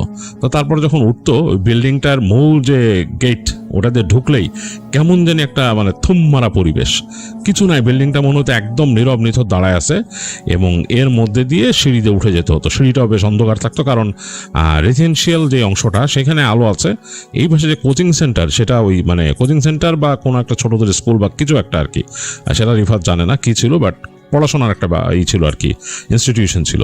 তো ওইটা সন্ধ্যার পরে একদমই অন্ধকার থাকতো, দারোয়ানও বেশিরভাগ সময় থাকতো না। তো যাই হোক, তো ওখানে যেত রিফাত প্র্যাকটিস করতে, এবং ওইটা ছাড়া আসলে ওদের অপশন ছিল না, ওইটাই নাকি বেশ সস্তা ছিল ওই সময়। সে লোকেশনটা তো এমনিও বলবে না। তো যাই হোক, রিফাত ওখানে যেত প্র্যাকটিস করতে। তো একদিনকার কথা, রিফাত গিয়েছে, তার সাথে তার ব্যান্ডের সাথে কথা হয়েছে যে তারা ওখানে যাবে এবং তাদের প্র্যাকটিস শুরু হবে সন্ধ্যার পরপর, মানে ঠিক মাগরিবের পরপর তারা প্র্যাকটিস করবে। তো ওইভাবেই রিফাত যায় সেখানে। তো গিয়ে তখন দেখে যে অলরেডি আরেকটা ব্যান্ড প্র্যাকটিস করতেছে, এবং তাদের ওখানে তার সাথে আরও একজন আসছে, তাদের মেম্বার, সে গল্প করতেছিল। তারা দুইজন উঠে যায়, ওই সিঁড়ি বেয়ে একদম ছাদের ওখানে উঠে যায় তারা গল্প করতে করতে একেবারে সন্ধ্যা মিলায় যাচ্ছে। এই সময় নামে, দেখে যে ওই আরেক ব্যান্ডের প্র্যাকটিস শেষ হয়েছে, তারা নেমে যাচ্ছে, এবং তাদের কিছু মানুষ গল্পগুজব করতেছে, কথাবার্তা বলতেছে। সেটা কথা বলতে বলতে তারা কয়েকজন ঢুকলো পাশের যেই ফ্ল্যাটটাতে, ওই যে যেখানে ওই কোচিং সেন্টার, ওইখানে ওইটার গেট খোলা, ওখানে চেয়ার টেবিল, এক ধরনের ওই যে বসার যে একটা চেয়ার আছে সামনে, ফোল্ডিং একটা টেবিলের মতো থাকে, ওরকম অনেকগুলো রাখা, এবং অন্ধকার। তো ওখানেও কয়েকজন ঢুকছে, কথা বলতেছে ওই ব্যান্ডের লোকজন। তো রিফাত খুব ভালো চেনে না, তার নিজের ব্যান্ড মেম্বার অনেককে চিনে তাকে, কিন্তু ওদেরকে আর কি। তো রিফাত খুব ভালো চেনে না। তো রিফাত আর অত ওদের দিকে নজর না দিয়ে সে ঢুকে গেছে প্র্যাকটিস প্যাডে। ঢুকে তার মতো সে যে তার গিটার রেখে ওখানে টিউন করতেছে, সেই লাগাচ্ছে সেই। তো মোটামুটি বেশ খানিকক্ষণ সময় চলে গেছে, আর ওর সাথে মেম্বাররা সবাই আসে নাই, ড্রামার আসছে। তো এই সময় হঠাৎ করে কারেন্ট চলে গেল। তো কারেন্ট চলে যাওয়ায় বেশ একটা অস্বস্তিকর সিন হয়েছে। ওই বিল্ডিংয়ে কিন্তু কোনো জেনারেটর নাই, মানে ওই জেনারেটর চলে উঠবে এরকম কিছুই নাই। তো বেশ একটা মানে প্র্যাকটিস প্যাড এমনি ওই যে প্যাডিং করা, দেয়াল টেয়াল পুরো ওই যে ফোম দিয়ে আটকানো থাকে এরকম, আর আরও অন্ধকার, একদম গুমট অবস্থা। তো রিফাত তার গিটারটা রেখে বেরোয় আসলো। তো আসার সময় তার অ্যাকুস্টিক ছিল একটা ওইখানে প্র্যাকটিস প্যাডে, ওইটা নিয়ে আসছে। সে পাশে দেখলো যে ওই যে খোলা জায়গাটা, যেটা ওই কোচিং সেন্টারের মতো, ওইখানে জানলা দিয়ে আলো আসতেছে, একটু আলো আসতেছে। সে ভাবলো যে ওখানে যে বসে একটু টুংটাং করি, বাতাস আছে, ওই পাশে যে গাছ, নারকেল গাছের পাতা নড়তেছে, ওখানে বাতাস আসতেছে। চিন্তা করলাম বসে একটু টুংটাং করি অ্যাকুস্টিক নিয়ে। আর তার সাথে কেউ আসে নাই, রিফাত একাই ঢুকছে ওখানে যে। তো ঢুকে সে যখন নাকি প্রথমের রুমটায় ঢুকলো, সেটা হচ্ছে একটা বড় রুম এখানে, আর এই পাশ থেকে যে জানলাটা দেখা যাচ্ছিল সেটা হচ্ছে তারপরে মানে ওই বড় রুমটার পরে একটা ছোট্ট করিডোর, তারপরে আর একটা রুম। ওই রুমেরই জানালা দেখা যাচ্ছিল এখান থেকে খোলা, ওখান থেকে এবং নারকেল গাছের অংশ দেখা যাচ্ছে নড়তেছে যেরকম। আর রাতের বেলা ইলেকট্রিসিটি চলে গেছে, কয়েকটা বিল্ডিং দূরে আলো জ্বলতেছে, ওগুলো হয়তো আইপিএস বা কিছু দিয়ে। তো রিফাত আর ওই বড় রুমটায় বসে নাই, সে হেঁটে চলে গেছে একদম ওই কর্নারের রুমটার দিকে। ওখানে বলল তার মাথায় একটা সুর ঘুরতেছিল আর কি, সে ওখানে বসে চিন্তা করছে যে ওইটা তুলবে। তো হেঁটে যখন রুমে গেছে, ওখানে যে চেয়ার আছে, চেয়ার টেনে মানে চেয়ারও টান দিছে, টেনে মানে বসবো ওইখানে চিন্তা করছে। এই সময় সে খেয়াল করলো যে জানালার পাশে চেয়ারে কে জানি বসে আছে। রিফাত চিন্তা করলো যে আচ্ছা কে বসে আছে, তাদের সাথে তো কেউ না। দেখে অনেকটা ওখান থেকে অবয়ব বোঝা যাচ্ছে, মনে হচ্ছে যে মেয়ে মানুষ, আর একটা মিষ্টি ঘ্রাণ আসতেছে, মিষ্টি একটা পারফিউম টাইপের ঘ্রাণ। তো সে বুঝলো মেয়ে মানুষ মানে হতে পারে আগের ব্যান্ডের কেউ। তো একটু সে অস্বস্তি ফিল করলো, কিন্তু যদি ওই ব্যান্ডেরও কেউ হয়ে থাকে তো তারাও খুব স্ট্রেট ফরওয়ার্ড হবে। তো এই কারণে রিফাত আর কিছু বললো না, চিন্তা করলো যে সে যদি মেয়েটা কথা বলতে চায় সেও হয়তো বলবে যে হাই হ্যালো কিছু একটা বলবে, তাকে কিছু বললো না। সে বুঝলো যে এখানে একটা মেয়ে বসে আছে, তো একটু অস্বস্তি ফিল করতেছে সে যে সুর তুলবে বা কিছু করবে। সুর তুললে হালকা গাইতে হয়, তো সে আস্তে আস্তে করে তার স্ট্রিং করতেছে, অ্যাকুস্টিকটা মেলাচ্ছে। এটা কিন্তু ইসে ছিল, মানে তাদেরই অ্যাকুস্টিক, তাদের ব্যান্ডেরই অ্যাকুস্টিক ওখানে ছিল, ওই প্র্যাকটিস প্যাডে রাখা ছিল, নিয়ে আসছে ওদের সাথে মানুষ। তো সে জাস্ট টিউনটা মিলাচ্ছে গিটারের। তা এই সময় সে দেখলো যে ওই মেয়েটা সুর করতেছে একটা, মানে কণ্ঠে একটা সুর ভাসতেছে। সুরটা অন্যরকম, মানে সুরটা বেশ ভাল লাগলো রিফাতের কাছে। মানে সে হঠাৎ করে খুব ক্যাচি একটা সুর মেয়েটা মুখ থেকে ভাজলো, কেমন জানি গলার ভেতর থেকে বের করতেছে। তো রিফাতের কাছে মানে বেশ অন্যরকম লাগলো। চিন্তা করলো, বাহ, ব্যান্ডের তো মানে মেয়েটা কি ভোকাল, যে সুন্দর গান গায়, হ্যাঁ মানে অসাধারণ, মানে বেশ সুন্দর একটা, মানে কাইন্ড অফ অনেকটা শুনে মনে হচ্ছে যে সেই মানে স্ক্যান্ডিনেভিয়ান যে সুরগুলো আছে ললাবাই, ওই ধরনের একটা সুর, খুব সুন্দর একটা। হঠাৎ করে রিফাত খেয়াল করলো যে এটার একটা হাই পিচে চলে গেল, মেয়েটা যে সুরটা করলো এটা হাই পিচে চলে গেল, বেশ হাই পিচে। রিফাতের কাছে এটা অস্বস্তিকর একটা পরিবেশ মনে হলো যে এই জায়গায় এরকম হাই পিচে শব্দ করতেছে মেয়েটা, কেমন কথা, বেশ জোরে। এবং এক পর্যায়ে এত হাই পিচে শব্দ করলো, সুর করলো, মানে বলার মতো না, খুব হাইতে চলে গেল তার স্কেল। তো রিফাতের কাছে কেমন যেন অস্বস্তি লেগে উঠলো, গায়ে কাঁটা দিয়ে উঠলো, মানে জিনিসটা ইনহিউম্যান মনে হলো যে মানুষ কিভাবে এরকম হাই পিচে সুর করে, একদম এরকম। সে তাকাইছে, এখন মেয়েটার দিকে তাকাইছে সে, রিফাত তাকায় দেখতেছে আলো, মানে ওই জানালা দিয়ে যতটুকু আলো আসতেছে আর কি, আলো আধারিতে সে বুঝতে পারছে একটা মেয়ে বসে আছে, বোঝাই যাচ্ছে হালকা আলো পড়ছে মেয়েটার চেহারার উপরে, তার চোখ দেখা যাচ্ছে না, স্কিন হালকা বোঝা যাচ্ছে এবং চুল ছেড়ে রাখছে এটা বোঝা যাচ্ছে। বসে আছে ওইখানে, একটা টি শার্ট পরা, আর টি শার্ট বোঝা যাচ্ছে টি শার্ট পরা ওখানে, এবং হাত দুইটা রাখা সামনের যে ওই যে বোর্ডটা, রাইটিং বোর্ডের উপর রাখা। তো মেয়েটা যে হাই পিচে সুর করতেছিল, তারপরে রিফাত খেয়াল করলো কেমন একটা কর কর শব্দ হচ্ছে। তো এটা সে খেয়াল করে দেখলো যে মেয়েটা হাত দিয়ে ওই যে ইসের মধ্যে স্ক্র্যাচ করতেছে, ওই যে ডেস্কের মধ্যে স্ক্র্যাচ করতেছে, এরকম স্ক্র্যাচ করতেছে, মানে নখ দিয়ে। রিফাত মনে করলো যে এটা কেমন কথা, জিনিসটা একটু অন্যরকম হয়ে যাচ্ছে। আর এই যে মেয়েটা যে শ্যুটটা করতেছে এটা তার মানে কেমন যেন একটু অ্যাবনর্মাল লাগতেছে। শ্যুটটা খুবই সুন্দর, কিন্তু এই যে হাই পিচে যে মেয়েটা টান দিচ্ছে এটা তার কাছে মনে হচ্ছে অ্যাবনর্মাল। এত জোরে গাচ্ছে, আশেপাশে কেউ শুনতেছে না, কেমন কথা।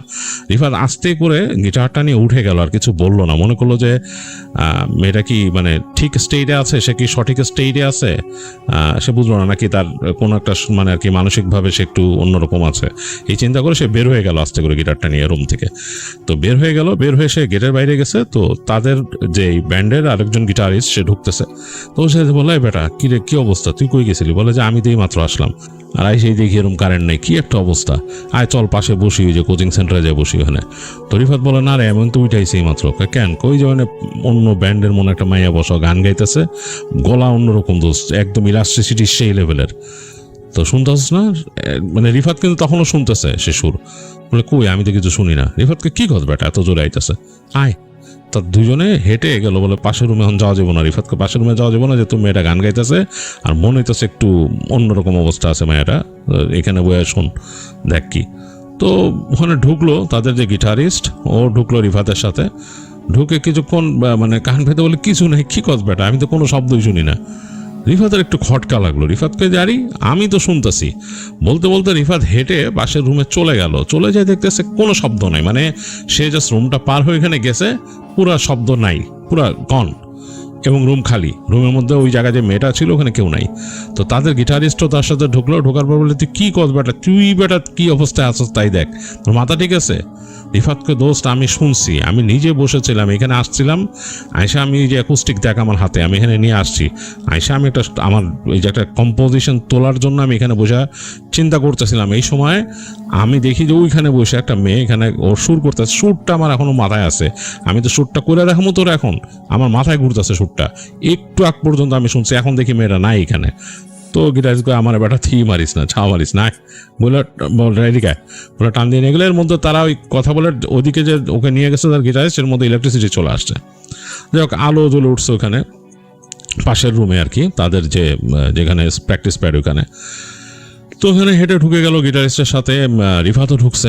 এখন ঢোকার পরে রিফাতের কাছে কেমন জানি লাগতেছে, জিনিসটা নর্মাল মনে হচ্ছে না তার কাছে, কেমন জানি একটু নর্মাল।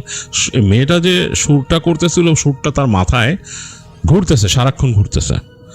সে চিন্তা করতেছে, এবং সে মেয়েটার ওই যে অবয়বটা দেখছে, হালকা ওই যে বাইরের যে রাতের আলোতে চেহারার হালকা একটা আদল দেখছিল, সেটাও দেখছে। সে একটা মানে স্কেচ করতে পারতেছে মেয়েটার চেহারা কেমন ছিল, বুঝতে পারতেছে। মানে তার কাছে ওইটাই মাথায় ঘুরতেছে আর কি। যাই হোক, তো যাই হোক, তারা শুরু করলো, রিফাতও তার গিটার টিউন করলো, এখানে বসলো, বসার পর তারা প্র্যাকটিস শুরু করলো এবং তাদের যে নাম্বারগুলো সেগুলো হলো, ওখানে প্র্যাকটিস করলো। রিফাত একটু অন্যমনস্ক ছিল, ঠিক মতো মন দিতে পারতেছিল না। তো তারা জিজ্ঞেস করলো অন্যরা যে কী ব্যাপার, আজকে তোমার একটু অন্যরকম লাগতেছে। না, আমি আসলে বাইরে ছিলাম, তারপর আসছি, আসার পরে তো ঢুকছি, এখানে কারেন্ট নেই। আর সবাইকে আর সে বললো না। তো ওদের গিটারিস্ট যে ছিল সে বললো, আরে রিফাত, ও বেটা পাশের ফ্ল্যাটে যে কোন মেয়ের গান শুনছে, কি কয় বেটা, যে দেখি কোনো মেয়ে নাই, ওর মাথায় কি যে ঘুরে। তো ফ্রেন্ড বলতেছে, তো রিফাত আবার একটু চেতলো এটা নিয়ে। তো তারা বলছে, এই তোমার সাথে আমি জোক করি নাই, আই এম সিরিয়াস। মানে সে রিফাত একটু সিরিয়াস হয়ে গেলে তুমিতে চলে যেত, তুই থেকে। তো যাই হোক, ওখান থেকে বের হয়ে আসলো। বের হয়ে এসে রিফাত একটু মুডি মারলো তার সেই ফ্রেন্ডের সাথে, গিটারিস্টের সাথে। সে বাসার দিকে চলে গেল। হাঁটতে হাঁটতে গিয়ে সে ওই যেখান থেকে বাসে উঠে ওখানে উঠে সে তার বাসায় চলে গেল। তো রিফাতের বাসা ছিল ঢাকার একটা আবাসিক এলাকায়। সেখানে তারা একটা অ্যাপার্টমেন্ট ভাড়া নিচ্ছিল কয়েকজন বন্ধু মিলে, যারা ইউনিভার্সিটিতে পড়তো। তারা 3টা রুমের একটা অ্যাপার্টমেন্ট, রিফাতের জন্য আলাদা একটা রুম, আর বাকি 2 বন্ধু তাদের জন্য তাদের আলাদা 2টা রুম ছিল। তো সবাই মোটামুটি একটু শৌখিন, তারা বন্ধুরা, এর জন্য সবাই আলাদা আলাদা রুম রাখছে। তো রিফাত বাসায় এসে দেখে যে অন্যরা তাদের রুমে আছে। সে সোজা তার রুমে ঢুকে যায়, রিফাতের রুমে, এবং ঢুকে সে ফ্রেশ হয়ে সে বসে তার মতো কম্পিউটার চালায়, ইত্যাদি ইত্যাদি কাজ করে, কম্পিউটারে কিছুক্ষণ ব্রাউজ করে। আর তারপরে সে তার গিটার নিয়ে বসে। তার মাথার মধ্যে তখনও ওই যে সুরটা শুনছে, ওইটা তার মাথায় আছে। তো চিন্তা করছে, সারি আমি তো দেখছি সুরটা আমার মাথায় করতেছে, এই সুর কোত্থেকে আসছে? এমন তো না যে এই সুরটা আমি জাস্ট র্যান্ডমলি পিক করছি। একেবারে সে মনে করতে পারতেছে সুরটা, প্রত্যেকটা ভাগ করে করতে। সে চিন্তা করলো যে এটা আমি গিটারে তুলি। তো সে তার অ্যাকুস্টিকটা নিয়ে, তখন অলরেডি রাত হয়ে গেছে, বেশ রাত হয়ে গেছে। সে তার যে বারান্দা, রুমের সাথে লাগোয়া বারান্দা, সে লাগোয়া বারান্দাতে যে বসলো। একদম নীরব, তাদের এলাকাটা যেটা, সেই জায়গাটা একদম নীরব। ওইখানে এখনও মানুষ কিন্তু কম, আর ওই সময় আরও কম ছিল। তো সে ওখানে বসছে বারান্দায়, দেখতেছে ঝিঝি পোকার শব্দ আসতেছে সামনে। এই পাশে কতগুলো গাছগাছালি আছে, এগুলোর মধ্যে একেবারে অন্যরকম একটা এনভায়রনমেন্ট। আর রিফাত তার রুমের মধ্যে জাস্ট একটা টেবিল ল্যাম্প জ্বালা রাখছিল, আলো একদম কম। বসে সে অ্যাকোস্টিকে ওই সুরটা মাথার থেকে তোলা শুরু করলো। তো উঠতেছে, সুরের যে মেইন ফ্রেমটা উঠতেছে, বাট পিচটা হচ্ছে না। অ্যাকোস্টিকে সে হাই পিচ আসতেছে না। সে চেষ্টা করতেছে নিচে নেমে আরও ওইটা উঠানোর, কিন্তু হচ্ছে না। ওই পর্যন্ত পিচ উঠতেছে না, অ্যাকোস্টিক গিটারের যে লিমিটেশন। তো সে তখন চিন্তা করলো যে আমি ঘরে যাই, ঘরে গিয়ে আমার ইলেকট্রিক গিটার লাগাই, অ্যাম্পের সাথে সাউন্ড কমাই দিয়ে, ডিস্টরশন দিয়ে তারপর ট্রাই করি, অথবা এফেক্ট দিয়ে ট্রাই করি, প্রসেসরের সাথে লাগায়। তো ওই চিন্তা করে সে চলে আসে রুমে এসে গিটারটা রেখে তাড়াতাড়ি ইলেকট্রিক গিটার বের করে সে তার যে এই হেডফোন আছে, হেডফোনের সাথে সে কানেক্ট করে প্রসেসর দিয়ে। তারপরে সে ওইটা তোলা শুরু করে, এবং সে পিচ ওরকম তুলতেছে, হাই করতেছে, ডিলে বাড়াই দিচ্ছে, সব কিছু করে তুলতেছে। তা অ্যাট দ্য এন্ড যেটা তৈরি হলো সেটা হলো এক্সট্রাঅর্ডিনারি একটা ডিফারেন্ট সুর। একদম এক্স্যাক্টলি যেই সুরটা সে শুনছিল ওই দিন রিফাত, ওই মেয়েটার কণ্ঠে, মেয়েটা যে সুর করতেছিল সেইটা। তো রিফাত এখন চিন্তা করলো যে দিস ইজ স্ট্রেঞ্জ, এইরকম একটা সুন্দর সুর একটা মেয়ে কণ্ঠ দিয়ে করতেছে, এইরকম হাই পিচে উঠে কেমনে সম্ভব? সে চিন্তা করছে এটা যদি কোনো গানের মাঝখানে ঢুকায় দেওয়া হয় তাহলে তো সেই রকম একটা জিনিস হবে, কিন্তু এটা যদি আসলে অন্য কোনো ব্যান্ডের ভোকাল হয় বা তার নিজেদের সুর হয় তাহলে তো এটা চুরি করা হবে। এগুলো ভাবতেছে রিফাত। যাই হোক, সে এগুলো চিন্তা করতে করতে তার গিটার হেডফোন এগুলো রেখে চিন্তা করলো যে খিদা লাগছে, কিছু খাই। তো সে উঠে রুম থেকে বেরোলো। তো রুম থেকে বেরোয় তার রুম থেকে বেরোলেই যে জায়গাটা সেটা হচ্ছে তাদের যে ডাইনিং স্পেসের ওই পাশে হচ্ছে তাদের লিভিং রুম। আর সেখানে একটা সোফা সেট রাখা, টেলিভিশন আছে দেয়ালে মাউন্ট করা, এরকম আর কি। তো রিফাত বের হয়ে দেখছে যে ডাইনিং স্পেসে লাইট জ্বলতেছে, তাদের যে লিভিং রুম সেটা অন্ধকার। লিভিং রুমের সাথে একটা জানালা আছে, ওখান থেকে রাতের আলো আসতেছে। রাতের আলোতে যতটুকু আলোকিত হচ্ছে, কার্টেন ভেদ করে পাতলা কার্টেন দেয়া, যতটুকু আলো ওখানে আসতেছে, লিভিং রুমটা অন্ধকারই বলা চলে। আর তাদের ডাইনিং স্পেসে একটা লাইট জ্বলতেছে, সেটার আলো হালকা। তো সে হেঁটে ডাইনিং স্পেসের মাঝখানে গেল, সেখানে এরকম একটা ব্যাস্কেটের মধ্যে কিছু ফ্রুটস রাখা ছিল, কলা, আপেল ইত্যাদি। তো সে আপেল একটা নিল, নিয়ে রেফ্রিজারেটরে গেল, রেফ্রিজারেটর খুললো। তার কাছে মনে হচ্ছিল যে তাদের লিভিং রুমে শুয়ে আছে সোফাতে, তো মানে এরকম শুয়ে আছে মনে হচ্ছে, দেখা যাচ্ছে যে কিছু একটা অংশ মাথার। তো সে ভাবলো ওই যে ওদের যারা রুমমেট তাদের সাথে অনেক সময় ফ্রেন্ডসরা আসে, তারাও কেউ থাকতে পারে, হয়তো টিভি দেখতে দেখতে শুয়ে গেছে। তো সে ওইটা নিয়ে এত বদর করলো না, সেই অ্যাপেল নিছে, সে ওখানে যে ফ্রিজে দেখতেছে কি আছে, তো দেখলো একটা অরেঞ্জ জুসের এরকম কার্ড। তো সেই কার্ডটা বের করলো, করে সে ওখান থেকে অরেঞ্জ জুস ঢেলে নিল, ঢেলে আপেলটা নিয়ে যখন চিন্তা করছে আর কি খাবে, তো দেখলো রেফ্রিজারেটরের উপরে পাউরুটি রাখা। তো পাউরুটি ওখান থেকে খুলে এসে 2 পিস পাউরুটি নিল, আর তো কিছু নাই, দেখলো আর কিছু নাই, তো জাস্ট এগুলো নিয়ে এসে আসে। চিন্তা করছে শুধু পাউরুটি খাবে, অরেঞ্জ জুস খাবে আর ওই অ্যাপেল খাবে। এই চিন্তা করে সে ওইগুলোকে নিয়ে গ্লাসে করে, একটা ছোট গ্লাসে নিয়েছে অরেঞ্জ জুস, আর ওই অ্যাপেলটা আর পাউরুটিটা এরকম করে হাত দিয়ে ধরে আনতেছে সে, মানে এখন কে খুঁজবে অন্য কিছু, একসাথে নিয়ে আসতেছে। তো সে যখন তার রুমে ঢুকে যাচ্ছে তখন সে আবার আর চোখে তাকাইছে, তাকায় দেখতেছে যে হ্যাঁ, লিভিং রুমে মনে হচ্ছে সোফাদের মধ্যে কে শুয়ে আছে, মানে কাউচের মধ্যে কেউ একদিন শুয়ে আছে। তো সে চিন্তা করলো ওইটাই হবে তাদের রুমমেটদের সাথে কেউ। সে আস্তে করে ঢুকে গেল, ওই তার ঘরে ঢুকে গেটটা লাগাইছে। তো গেটটা লাগানোর সাথে সাথে সে পেছন থেকে ওই সুরটা শুনলো, যে সুরটা ওই যে মেয়েটা গাইতেছিল যে ওই রুমের ভেতরে, জাস্ট লাইক দ্যাট। এবং ওই মেয়েটার কণ্ঠেই, সেম কণ্ঠটা মনে হচ্ছে তাদের লিভিং রুম থেকে গাচ্ছে ওই সুরটা। তো রিফাতের সারা শরীর কাঁটা দিয়ে উঠছে, তার সারা শরীর ঠান্ডা হয়ে গেছে, কাঁটা দিয়ে উঠছে, ভয় পেয়েছে সে, মানে এই সুর এখানে কিভাবে আসছে। কারণ সে কিন্তু মানে ইন দ্য মিলি সেকেন্ড সে ভাবতেছে যে এটা এমন হতো যে আমি এখানে গিটারে বাজাইছি অ্যাম্পে, ওই শব্দটা কেউ শুনছে, সে এটা গাইছে, বাট আমি তো হেডফোনে করছি কাজটা, ওইখানে থেকে কে ওই সেম সুরে গাবে, আর ওই মেয়েটার কণ্ঠ কেন, আমাদের বাসায় তো কোনো মেয়ে আসার কথা না। তো এটা মিলি সেকেন্ডে ভাবছে রিফাত, ভেবে সে তাড়াতাড়ি ওই যে হাতে যে পাউরুটি আর আপেল ধরে রাখছিল আর জুসটা এক হাতে, সে সব কিছু পাশে যে তার টেবিল, কম্পিউটার টেবিলের উপর রেখে সে দৌড় দিয়ে যে মানে দৌড় দিয়েছে, কিন্তু খুব সাউন্ড করে নাই, দৌড় দিয়েছে সে, তার দরজাটা আস্তে করে খুলে সে ওদিকে তাকাইছে ড্রয়িং রুমের দিকে। সে স্পষ্ট শুনতেছে ড্রয়িং রুম থেকে ওই সুরটা আসতেছে, ঠিক কণ্ঠে, খালি কণ্ঠে কেউ সুরটা করতেছে, ড্রয়িং রুম থেকে শুনতেছে সে একদম স্পষ্ট। মানে রিফাত এত ভয় পাইছে বলার মতো না। সে কয়েক সেকেন্ড তাকায় দেখার চেষ্টা করছে যে ওই জায়গায় কে আছে, বুঝতে পারতেছে না, মনে হচ্ছে কাউচের ওই পাশ থেকে কেউ সুরটা করতেছে। একটু পরে টুস করে তাদের ডাইনিং স্পেসের লাইটটা নিভে গেল, সাথে সাথে রিফাত টপ করে তার দরজাটা লাগাই দিল। তার রুমের বাতি কিন্তু নিভে নাই, তার রুমে কিন্তু ওই যে জ্বলতেছে, তার টেবিল ল্যাম্প জ্বলতেছে।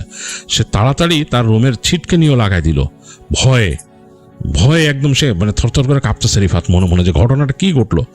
তো সে তাড়াতাড়ি মানে কি খাবে কি করবে কোনো ঠিক ঠিকানা নাই, সে মানে তাড়াতাড়ি দ্রুত ওই তার যে অরেঞ্জ জুস ছিল সেটা সে এক চুমুকে খেয়ে ফেললো, খালি পেটে এটা খাওয়া উচিত হয়নি, তারপরও খাইছে সে। তারপর সে দৌড় দিয়ে যে তার যে রুমের বারান্দার দরজা বন্ধ করে দিল, জানলা বন্ধ করে দিল।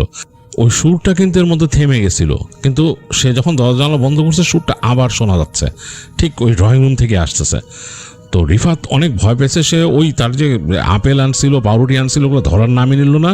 সে লাফ দিয়ে তার বিছানার কাছে যে গিটার আর ওগুলোকে পাশে রেখে দিল, একদম মানে নামায় রাখলো, নামায় রেখে তাড়াতাড়ি বিছানায় শুয়ে পড়লো। বিছানায় শুয়ে সে তার কমফোর্টার গায়ের উপর টেনে চুপচাপ শুয়ে আছে, শোনার চেষ্টা করতেছে যে ওই শব্দটা পায় কিনা। ওই সুরটা থেমে গেছে, আবার সুর নাই, মানে একদম নীরব, ঝিঝি পোকার ডাক। তো রিফাত অনেক ভয় পেয়েছে, তার মাথায় কাজ করতেছে না এই সুর তার ঘরে তার ড্রয়িং রুম থেকে কে করতেছে। তো রিফাত ভয়ে চোখ বন্ধ করে দোয়া পড়তে পড়তে শুয়ে পড়ছে, মানে একদম চোখ বন্ধ করে দোয়া পড়তেছে আর গায়ের মধ্যে কমফোর্টার টেনে। মনে মনে চিন্তা করতেছে জিনিসটা খুবই ভৌতিক, আর আমি কোনো ভৌতিক এক্সপিরিয়েন্স পেতে চাই না, মানে এটা মনে হচ্ছে আমার কাছে হরর মুভির মতো।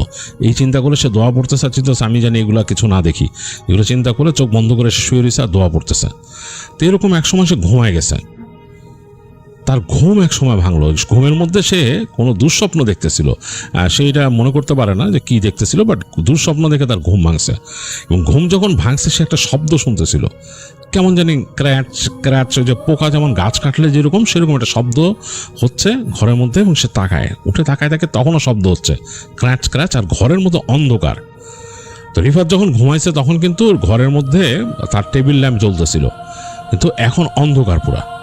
তো রিফাত প্রথমে ভয় পেয়েছে এবং ক্রাচ ক্রাচ করে শব্দ হচ্ছে, একটা অনেকটা কাঠ কাটে না পোকা, সেরকম কাঠ কাটা পোকার মতো শব্দ। তো রিফাত ফার্স্টে চিন্তা করছে ইলেকট্রিসিটি চলে গেছে মনে হয়, আর হয়তো রাতের বেলা এত রাতে আর জেনারেটর অন করে নেই, ওই বিল্ডিংয়ে জেনারেটর ছিল, তো মনে করছে যে বিল্ডিংয়ের যে লোক তারা জেনারেটর অন করে নেই, ইলেকট্রিসিটি চলে গেছে। কিন্তু এই যে ক্রচ ক্রচ শব্দ কিসের হচ্ছে কাট কাটার মতো, তো সে আস্তে করে মানে তার মুখের সামনে সে কমফোর্টার টেনে নিছিল, মানে এই গরমের মধ্যে কিন্তু সে ঘেমে আছে, তো সে আস্তে করে কমফোর্টারটা সরায় দেখে যে তার শরীর ঘেমে আছে। আর ঘরের মধ্যে কেমন জানি একটা পরিবেশ, ফ্যান ঘুরতেছে কিন্তু একটা গুমোট একটা পরিবেশ ঘরের ভিতরে। সে ফিল করে সে ছাড়াও ঘরের মধ্যে আর কেউ আছে, এটাতে তার সারা শরীর একদম কাটা দিয়ে যায়। সে চিন্তা করে ঘরের মধ্যে কে আছে, সে আস্তে করে মাথাটা একটু সরায় দেখার চেষ্টা করে। তার কেন জানি মনে হচ্ছে অন্ধকারে দেখা যাচ্ছে না, এই জানলার ওই পাশে যে রাতের আলো এসে পড়ছে এটাতে তার বিছানার পাশে খানিকটা আলোকিত হইতেছে। তার কাছে মনে হচ্ছে যে তার যে পড়ার টেবিল, কম্পিউটার টেবিলটা, তার পাশে কেউ বসা, কিন্তু দেখা যাচ্ছে না, কিন্তু একটা অস্তিত্ব টের পাচ্ছে, মানে রিফাত একটা অস্তিত্ব টের পাচ্ছে। তো সে ভয়ে মানে প্রচণ্ড ভয় পেয়েছে রিফাত, মানে জমে যাওয়ার মতো অবস্থা, তার কিছু করার নেই, প্রচণ্ড ভয় পেয়েছে। এবং তার এমন একটা প্রেশার হয়েছে জল বিয়োগ করতেই হবে, মানে এর কোনো উপায় নেই, তার প্রচণ্ড জল বিয়োগের প্রেশার হচ্ছে। এখন ভয়ে মানে সে কাঁপতে কাঁপতে বিছানা থেকে উঠছে, কিছু করার নাই। সে হেঁটে আন্দাজে অন্ধকারের মধ্যে সে বুঝতেছে যে তার বাথরুমের দরজায় ওই জায়গায়, সে বাথরুমের দরজার কাছে গেছে, গিয়ে বাথরুমের লাইটের সুইচটা টিপ দিছে। সুইচ টেপ দেওয়ার সাথে সাথে ভেতরে বাতি জ্বলে উঠছে। তো বাথরুমের ভেতরে যে বাতি জ্বলছে, নিচের যে ফাঁক দিয়ে দেখা যাচ্ছে বাতিটা দেখা গেল তার কাছে ওই যে একটা অদৃশ্য অনুভূতি ছিল রিফাতের, মনে হচ্ছিল ঘরে কেউ আছে, অনুভূতিটা টাস করে চলে যায় ওই বাতিটা জ্বালার পর। রিফাত একটু হাঁপ ছেড়ে বাঁচে, সে আস্তে করে বাথরুমের দরজা খুলে বাথরুমে ঢুকে বাথরুমের দরজাটা সে লাগায় সে তার মতো তাড়াতাড়ি পানি ছেড়ে তার মুখে পানির ছিটা দেয়। তারপর সে তার কাজ সেরে সে ভালো মতো তার হাত ধুচ্ছে, মুখ ধুচ্ছে, চিন্তা করছে হাত মুখটা ভালো মতো ধুই। তো হাত মুখ ধুচ্ছে, কলের তো একটা সাউন্ড পানির পড়তেছে এখানে, রাতের একদম নিস্তব্ধতার মধ্যে কলের পানির সাউন্ডও বেশ লাউড মনে হচ্ছে। এর মধ্যে তার কাছে মনে হলো সে জানি কোথায় শব্দ পাচ্ছে, সুরের মতো শব্দ, নারী কণ্ঠে। তো রিফাতের কিন্তু শরীর কেঁপে উঠে, মানে একদম মানে ভয় পেয়েছে সে, কোত্থেকে নারী কণ্ঠের গানের শব্দ আসতেছে। তো সে আস্তেই করে কলটা বন্ধ করার সাথে সাথে টের পায় যে তার ঘরের ভেতরে কেউ ওই সুরটা ভাজতেছে মুখে, ওই যে সেই মেয়ের কণ্ঠে। রিফাত মানে ভয়ে কি করবে সে বলতে পারতেছে না, মানে তার মানে শরীর পুরো জমে গেছে, সে কাঁপতেছে থরথর করে, সে কি করবে বুঝতে পারতেছে না। তো রিফাত চিন্তা করতেছে যে সে কি ঘর থেকে মানে এই বাথরুম থেকে বেরোবে, এই সাহস তার আর হচ্ছে না। ঠিক এই সময় সে শব্দ পেল যে তার বাথরুমের দরজার মধ্যে কিরকম ঘষতেছে কিছু, মানে ওই যে কাইন্ড অফ লাইক যদি হাতের নখ দিয়ে টানে টট করে শব্দ হয়, বাথরুমের দরজা ওই শব্দটা হচ্ছে। রিফাত 2 পা পিছায়, ওখানে একটা বাথটাব ছিল, বাথটাবের পাশে বসে পড়লো সে ভয়ে। সে শব্দ পাচ্ছে বাথরুমের দরজারই পাশে, ওই সুরটাও পাচ্ছে, এই শব্দটাও পাচ্ছে, নখ দিয়ে দরজার মধ্যে আঁচড় কাটার। তো ভয়ে কাঁপতে কাঁপতে সে মানে তার সেন্স হারায় ফেলবে এরকম সময় সে আজানের শব্দ শুনলো। হঠাৎ বেশ জোরে লাউড শব্দ হয়েছে কাছেই। এই শব্দটা হওয়ার সাথে সাথেই এই যে স্ক্র্যাচ বা ওই সুর সব থেমে গেছে, কিচ্ছু নাই। তো রিফাত মানে থরথর করে কাঁপতে কাঁপতে বাথরুম থেকে বেরোইছে, দরজা খুলছে, দেখছে রুমের মধ্যে একদম নর্মাল রুম, স্বাভাবিক। তো সে গেল, যে দেখলো যে তার ওই যে টেবিল ল্যাম্প ওইটা নিভানো, সেটা জ্বালাইলো টেবিল ল্যাম্পটা। জ্বালানোর পর খুব আশ্চর্যজনক ব্যাপার যে তার টেবিলের উপর যে অ্যাপল রাখা ছিল, অ্যাপলটা নাই। পাউরুটির পিস 2টা আছে, বাট অ্যাপলটা ওখানে নাই। মানে খুবই আশ্চর্যজনক ব্যাপার। তার রুমে কে ঢুকছে, ছিটকানি লাগাই দিয়েছিল সে, রুমে যে ঢুকে কিন্তু সে ছিটকানি লাগাইছিল, বাতিটাই বা কে নিভাইছে, অ্যাপলটাই বা কই। তো তখন সে দেখে তো মানে ভয় পেয়েছে, প্রচণ্ড ভয় পেয়েছে, সময় আজানও হচ্ছে। তো রিফাত মানে ওই দিন অনেক দিন পর ভয়ে সে তাড়াতাড়ি আবার বাথরুমে যায়, অজু করে এসে নামাজ পড়ে, ফজরের নামাজ পড়ে সে অনেকক্ষণ বসে থাকে, বসে ওই যে সেই যতটুকু দোয়া দুরুদ শিখছিল জীবন ওগুলো পড়ে চিন্তা করে যে মানে আমি আজকে বেরোলে আজকে আলাপ করবো কারোর সাথে। তো যখন মানে মোটামুটি দিন হয়, ওর ঘুম আসতেছিল অনেক, কিন্তু ঘুমাইতে পারে না ভয়ে, কারণ তাদের বাসায় যে ওই বাকি যে 2জন রুমমেট আছে ওরাও খুব একটা বেরোয় না, এরকম ঘর মানে মোটামুটি এরকম নীরবই থাকে। তো সে ভয় ওই দিন আর করতেছিল না। যখন বেলা একটু হয়েছে, তার ইউনিভার্সিটি যাওয়ার সময় সে রেডি হয়ে বের হয়ে গেছে। তো বের হয়ে যে সে ওই ক্যাম্পাসে তাদের এক বড় ভাই ছিল, উনি আবার একটু প্র্যাকটিসিং মানুষ, রিফাত ওনাকে চিনত আগের থেকে। তো ওনার কাছে যায়, ওনাকে খুঁজে বের করার পর বলে যে ভাই আমার তো একটা সমস্যা হয়েছে। তো বড় ভাই বলে কি ব্যাপার, বলে যে এরকম হয়েছে, আমি এরকম শুনছিলাম, এই এখন আমার কাছে জিনিসটা মনে হচ্ছে এটা না, স্বাভাবিক না, অতিলৌকিক জিনিস। তো বড় ভাই বলে যে অবশ্যই এটা অতিলৌকিক জিনিস, তুমি যা বলছো এটা যদি সত্যি হয়, বলে আমি আপনারা কেন মিথ্যা বলবো? বলে না, তুমি মিথ্যা বলো নাই, আমি বলতেছি না তুমি মিথ্যা বলছো, বাট যদি এরকম কিছু হয় তো এটা অবশ্যই অতিলৌকিক। একটা জিনিস হতে পারে রিফাত, যে এটা তোমার কল্পনাও হতে পারে, তুমি হয়তো ফ্যান্টাসাইজড হইছো ওই প্র্যাকটিস প্যাডে, যে কাউকে দেখছো, দেখে হয়তো তুমি। রিফাত বলে ভাই প্লিজ আমাকে বলেন না, আমি এরকম না, আমার মাথায় ওরকম আসার কথাও না, ওরকম কাউকে দেখি নাই আমি, ওই দিন ওই জিনিসটাই ওখানে হয়েছে। তখন সে বড় ভাই বলে আচ্ছা তাহলে এটা ভাবার বিষয়, মানে মানে তোমার সাথে কিছু একটা হয়তো আসছে ওখানে, তোমাকে ফলো করতেছে এবং তোমার সাথে ওইটা আছে আশেপাশে, তোমার সাথে কোনোভাবে ওইটা কানেক্টেড হয়ে আছে এবং ওইটা তোমার সাথে ওই জায়গার থেকেই অ্যাটাচ হয়েছে তোমার সেই প্র্যাকটিস প্যাড থেকে এবং আসছে, এবং এই কাহিনী, এবং তুমি ওই সুরটা তুলে ঠিক করো নাই, তোমার মিউজিকের ওই তোমার গিটারে ওইটা তুলে ঠিক করো নাই, ইটস নট রাইট, তুমি আবার এটা তুলছো, তোমার মাথায় নিশ্চয় এখনো আছে? তো রিফাত বলে যে হ্যাঁ আমার মাথায় তো এখনো ঘুরে ভাই সুরটা। বলে ইটস নট রাইট, তোমাকে অ্যাকচুয়ালি যেটা করছে কোনো মানে অন্য এন্টিটি তার কোনো সুর তোমার মাথায় ঢুকাই দিছে। হ্যাঁ, এই জিনিসগুলো তো তাদের স্পেশাল একটা অ্যাবিলিটি আছে এগুলার। যাই হোক, এখন কি করবো, তোমারে দেখি তোমারে নিয়ে যাই কোনো আরেকজনের কাছে, সেখানে নিয়ে তোমার রুকাইয়া করা যায় কিনা। তো রিফাতকে নাকি নিয়ে গেছিল মানে ওই বড় ভাই তাদের এক বড় ভাইয়ের কাছে, যিনি আবার মানে এইসব ব্যাপারে খুব ভালো জানেন, রুকাইয়া টুকাইয়া ভালো জানেন, রাকি উনি। তো ওনার কাছে নিয়ে গেছিলেন, তো উনি নাকি রিফাতকে দেখেই মানে ধারণা করে নেন, বলে যে ওকে দেখেই মনে হইতেছে যে ওর মানে চেহারার মধ্যে যে সাইনগুলো আসছে যে হিজ বিন পজেসড, ওরে পজেস করা হয়েছে।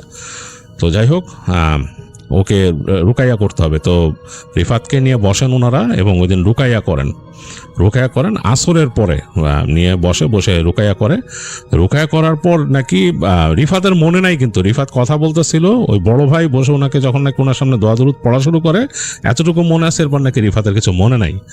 তো রিফাতের যে বড় ভাই ছিল তার নামও সে বলে নাই, রিফাত বলবে না, এগুলো সব কিছুই সে উজ্জ্বল রাখছে, বলছে যে সে বড় ভাই যে ছিলেন তিনি নাকি পরে রিফাতকে বলছেন, রিফাতের উপর নাকি ওইটা হাজির হয়েছিল এসে, এবং একদম স্পষ্ট কথায় বলছে এরকম যে সে ওখানে থাকতো, সে ওই জায়গায় ঘোরাফেরা করতো, এবং যখন ওখানে মানুষ পড়তো, ছেলেমেয়েরা ওখানে সে পড়তো তাদের সাথে, এবং ওখান থেকে সে নাকি অনেক ছেলেকে পছন্দও করছে, এরকম তাদেরকে আসরও করছে সেখান থেকে সে, এবং সে একটা ফিমেল, সে নাকি ওই প্রতিনিয়ত সেই মিউজিক প্যাডে ওখানে বসে থাকে, তার খুব প্রিয় হচ্ছে মিউজিক, ওখানে যেই মেটাল মিউজিকগুলো চর্চা হয় যেটা তার খুব ভালো লাগে, মানে সে খুব পছন্দ করে ওই গানগুলো যে গাওয়া হয়, গানগুলো তার খুব পছন্দ, গানের লিরিকগুলোও তার খুব পছন্দ। তো রিফাত যেই মিউজিকগুলো করে সেটাও তার ভালো লাগে। যাই হোক, সে মানে এর আগেও রিফাতকে দেখছে, তো ওই দিন নাকি সে রিফাতকে পজেস করছিল। তো যাই হোক, ওই বড় ভাই তখন তার মতো জিনিসপত্র তিনি করেন, তার মতো রিচুয়াল মেনটেন করেন, করে ওইটাকে রিফাতের থেকে আলাদা করে দেন, বলে যে না তার কখনো পারবা না, ওর আসতে পারবা না তার কাছে, মানে তার থেকে আলাদা করে দেন তিনি। তো করে দিয়ে রিফাতকে পরে যখন রিফাত আবার যখন তার হুঁশ ফিরে, রিফাত নাকি হুঁশ ফিরলে দেখে যে সে ওই একটা ওনার ওই বড় ভাইয়ের একটা ছিল, ডিভাইন ছিল, সেটার মধ্যে সে শুয়ে আছে। তো যাই হোক, রিফাত উঠে বলে কি হয়েছে, বলে যে আমার ঘুম আসছিল অনেক। রিফাত বলছে আমার ঘুম আসছিল অনেক।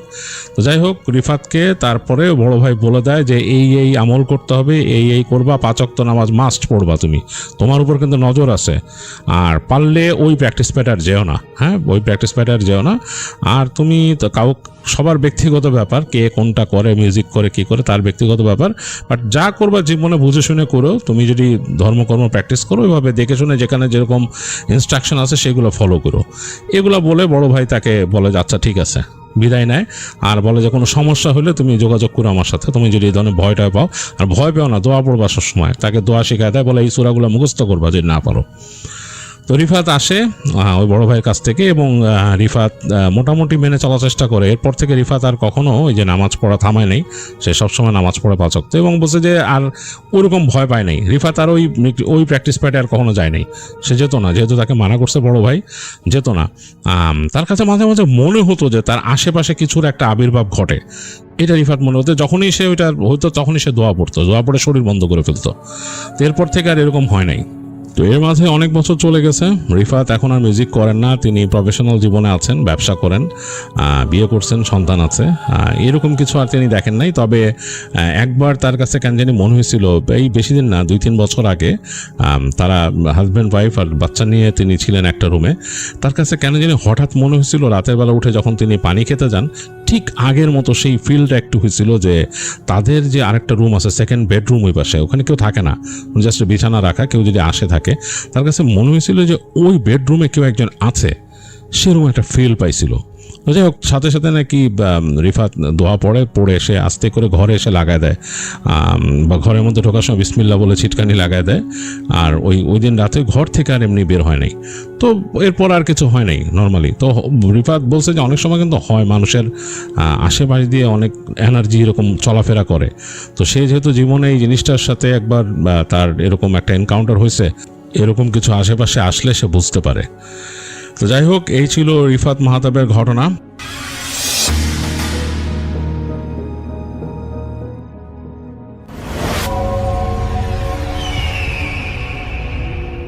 আসসালামু আলাইকুম লিসনার্স, সবাইকে আমন্ত্রণ জানাচ্ছি। আমি ডক্টর আলিফ। আশা করছি আপনারা সবাই ভালো আছেন, সুস্থ আছেন।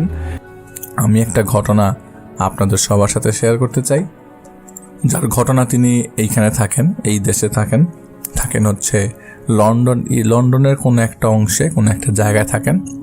তিনি বাংলাদেশি এবং এই দেশে প্রায় 1987-88 সালে আসার পর থেকেই পরিজন একটা সময় নিয়ে আসে, আত্মীয় স্বজন ভরে যায়। ওই লন্ডনের কোনো একটা অংশে বেশ ভালো আত্মীয় স্বজন নিয়ে তিনি থাকেন। এই ঘটনাটা খুব বেশি দিন আগের ঘটনা না, 2012-13 দিকে ঘটনা। তো তিনি অনেক দিন থাকার পরে টাকা পয়সা জমিয়ে মোরলেস একটা লোনের মাধ্যমে কিছু জিনিস লোন নিয়ে বাংলাদেশের জমি বিক্রি করে এখানে টাকা পয়সা নিয়ে এসে মোটামুটি একটা টাকা জোগাড় করে বাড়ি কিনতে চান। তিনি বাড়িটা কেনেন এবং বাড়িটা কেনেন একদম শহর থেকে খুব বেশি দূরে না, যেহেতু তার গাড়ি ছিল, শহরে যাওয়াটা খুব সহজ ছিল। লন্ডনের কথা বলছি, একদম ডিরেক্টলি সেন্ট্রাল লন্ডন বা এক্সপেন্সিভ এরিয়াতে থাকা শুরু করেন না, বাড়িটা কেনেন হচ্ছে লন্ডনের থেকে একটু বাইরে। তবে লন্ডন সেখান থেকে খুবই কাছে। যারা লন্ডনে থাকেন তারা বুঝবেন, অনেকেই লন্ডনে থাকতে চান না, লন্ডন সারা জীবন এক্সপেন্সিভ। তো তিনি যখন বাড়িটা কেনেন, শুরুতে তিনি তখন তার নতুন বিয়ে হয় এবং বিয়ে হয়েছিল বাংলাদেশে যাবার কারণে। তবে বউ তখনও তিনি এই দেশে নিয়ে আসেন নাই। তো এইখানে প্রত্যেকটা বাড়ির পিছনে, তো নতুন বাড়ি সে যখন মডিফাই করে, বাড়িটা খুবই কমে কিনেছিলেন, মডিফাই করে তার বাড়িতে তার বেডরুম ক্লিয়ার করে কিছুদিন যাবত অল্প অল্প করে ফার্নিচার কিনে তিনি বাড়ির পিছনটা কিছু জায়গা পাকা করা, কিছু জায়গা মাটি, তো সেখানে বাগান করার জন্য পাকা করা বলতে একটা ওয়াকওয়ে আছে, আর বাড়ির পেছনে একটা ছোট ঘরের মতো স্টোর রুম আছে। সেখানে বাড়ির পুরানো জিনিসপত্র দেখা যায় যে ওয়াশিং মেশিন নষ্ট হয়ে গেলে, টিভি নষ্ট হয়ে গেলে সেই বাড়ির পিছন দিকে ছোট্ট ঘরটা as a store room use করে সবাই। এখানে বাড়িগুলো এরকম যে প্রত্যেকটা বাড়ি থেকে একটা বাড়িতে কাঠ দিয়ে ব্যারিকেড দেওয়া। তো তাদের পাশাপাশি যে নেইবারগুলো আছে তাদের সাথে মোটামুটি তার পরিচয় আছে, কারণ এই নেইবারগুলোর মাধ্যমেই তিনি আসলে বাড়িটা কিনতে সক্ষম হন। তো ব্যাংক লোন ছাড়া বাড়ি কেনা, তো তিনি উঠে যান সরাসরি বাড়ির ভেতর। তিনি তখন থাকতে শুরু করেন, একা মানুষ। তখনও তিনি তার স্ত্রীকে নিয়ে আসেন নাই। রাতের বেলা তার বাড়ির পেছন দিকটা উপর থেকে দেখা যায় পরিষ্কার, বাতাস আসার জন্য দরজাটা খুলে দেয়। খুব বেশি গরমও ছিল না, তবে গরমকালের ঘটনা, গরম শুরু হবে এরকম জুন জুলাইয়ের দিকে। তো তিনি হালকা বাতাসের জন্য গ্লাসের উপর পোর্শনটা খুলতে যাবেন, তিনি দেখেন তার বাড়ির পেছন দিকটায় হালকা ডিম নিচের দিকে একটা ডিম লাইট জ্বালানো ছিল, যাতে পিছন দিকটাতে হালকা আলো পড়লে কেউ আসলে দেখা যেতে পারে বা কোনো একটা কিছু সে যেন দেখতে পারে। একটা লাইট জ্বালানো ছিল, সেই লাইটটা জ্বালানো থাকা অবস্থায় তিনি দেখেন যে রাত 9:30 কি 10টার দিকে তার বাড়ির পেছন দিকে, তখন রাত, তখন দিনটা বড়, রাত ছোট, কিন্তু তখন রাত হয়ে গেছে। তিনি দেখেন বাড়ির পেছন দিকে 2টা মেয়ে খেলা করছে। মেয়ে দুটার বয়স খুব বেশি জোর হলে 5 থেকে 6 বছর বয়স হবে। তো মেয়ে 2টা বাচ্চা মেয়ে খুবই সুন্দর করে খেলাধুলা করছে, মনে হচ্ছে এটা তার নিজেদের বাড়ি। তো এইখানে এরকম হয় না যে আপনার বাসার বাচ্চাগুলা ছেড়ে দিবেন আপনি এরকম যে পাশের বাসায় যেয়ে খেলবে, কোনোভাবেই সম্ভব না। আর এই পিছনের চারিপাশের ব্যারিকেডটা তখন নতুন বসানো হয়েছে, সেই ব্যারিকেড ভেঙে নিজ থেকে নতুন বাচ্চা এসে ঢুকে এরকমভাবে খেলবে না। প্রতিটা বাসায় পিছনে জায়গা আছে, ওর বাচ্চাগুলোকে এভাবেই ট্রেন আপ করা যে পাশের বাসায় এসে এরকম পিছনে ঢুকে রাত্রের বেলা খেলবে না। রাত তো তখন গভীর, 10:30, 10টা, 10:30টার মতো। তিনি যে জায়গায় থাকেন সে জায়গাটা একটু কাম অ্যান্ড কোয়াইট এরিয়া, কিন্তু ওই জায়গায় বেশ কিছু বাঙালি থাকে। তো তাদের পাশে এরকম কোনো বাচ্চা নেই যাদের বয়স আসলে 5 বছরের মতো। তাদের বাসায় বাচ্চা আছে 10-12 বছর, কিন্তু এত ছোট বাচ্চা নাই। তো তিনি যখন উপর থেকে চিৎকার করেন, এই হুজ দিস বা কে রে, এরকম টাইপের কথাবার্তা, তো তিনি এরকম প্রিপারেশন নিচ্ছেন, নিচে নামবেন। নিচে নেমে এসেন, দেখে যে ভিতরে তার মাঠের মধ্যে কেউ নাই। তিনি ভালো করে প্রত্যেকটা গেট চেক করেন, দেখেন যে প্রত্যেকটা গেট লাগানো, কোনোভাবেই 2টা মানুষ আসার সম্ভাবনা নাই। তিনি ঘুমায় গেলেন। রাত্র তখন বাজে 2:30 কি 3টা। তার ঘুম ভাঙে।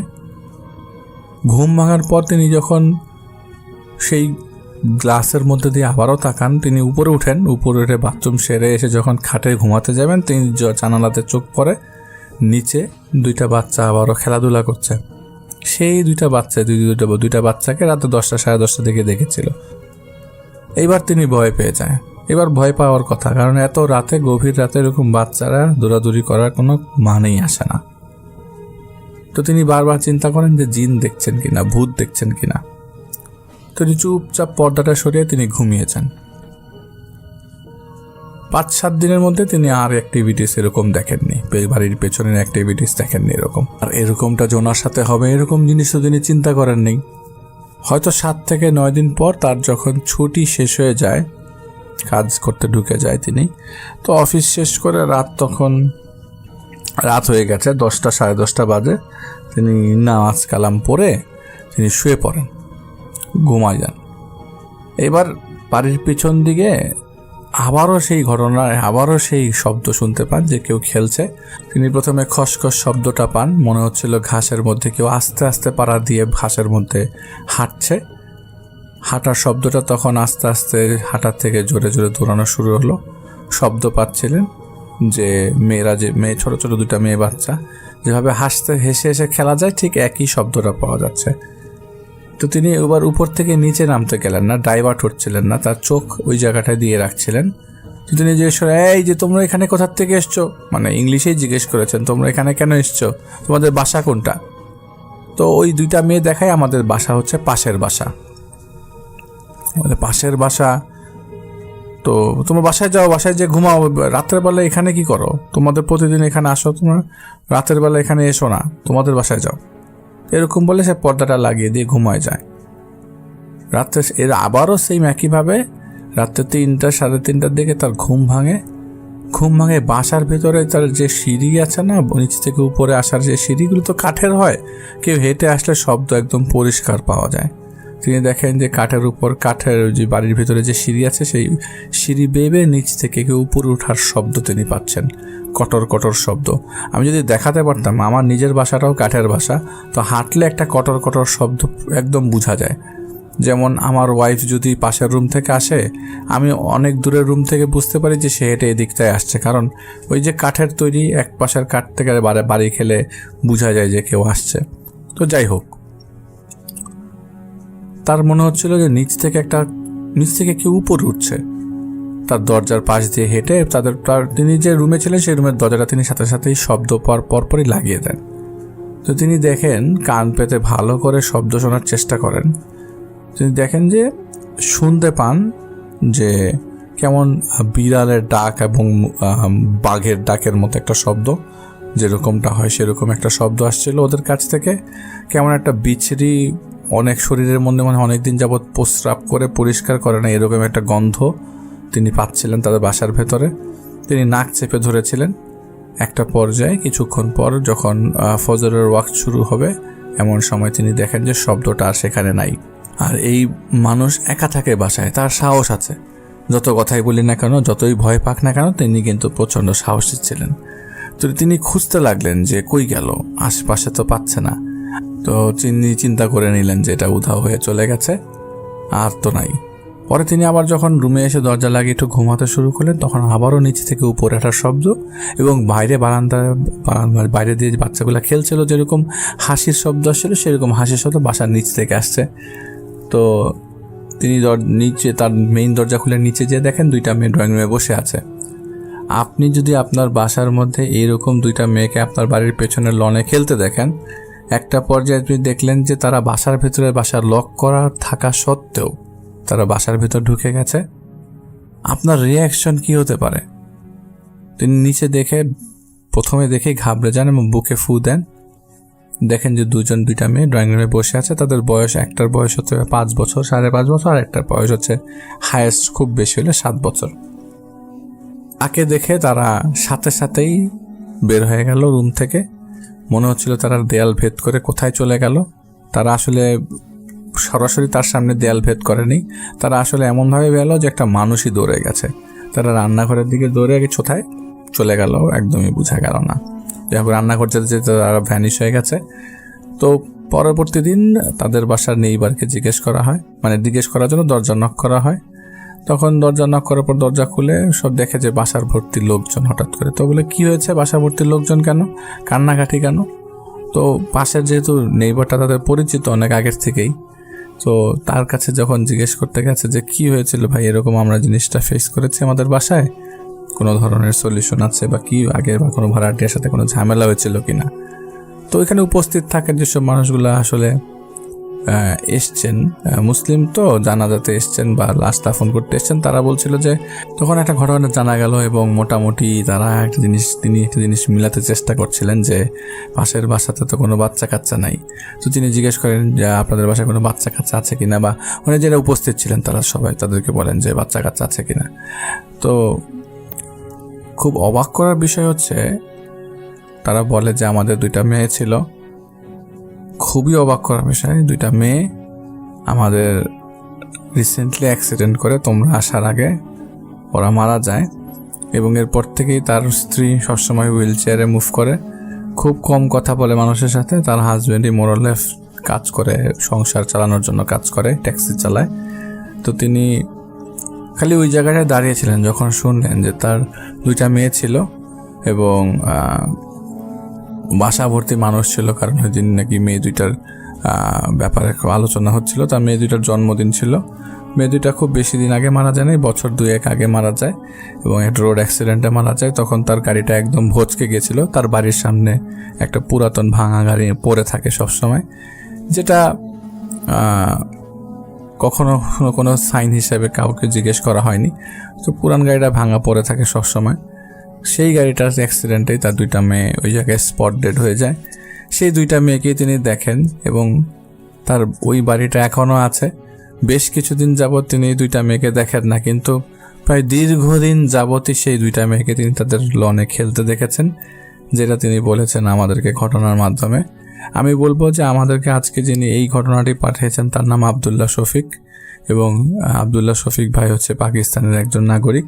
তিনি আমাদেরকে ঘটনাটি পাঠিয়েছেন এবং আমি তার প্রতি খুবই কৃতজ্ঞ। তিনি আমাদেরকে মনে করেছেন হ্যাঁ ঘটনাটা পাঠানো যায়।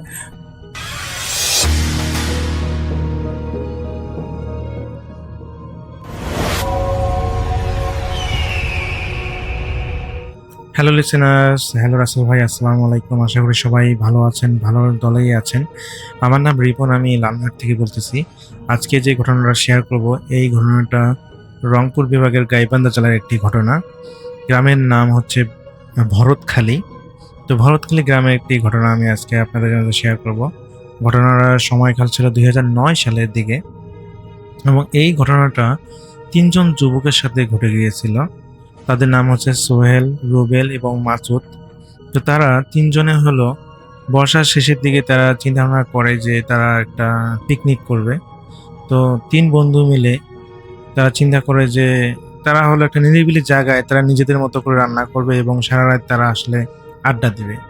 তো এই চিন্তা ভাবনা করে তারা হচ্ছে তাদের গ্রামের একটা বিলের পাড়ে তারা পিকনিকের আয়োজন করে, যেটা ওই গ্রামের সব থেকে বড় একটা বিল ছিল।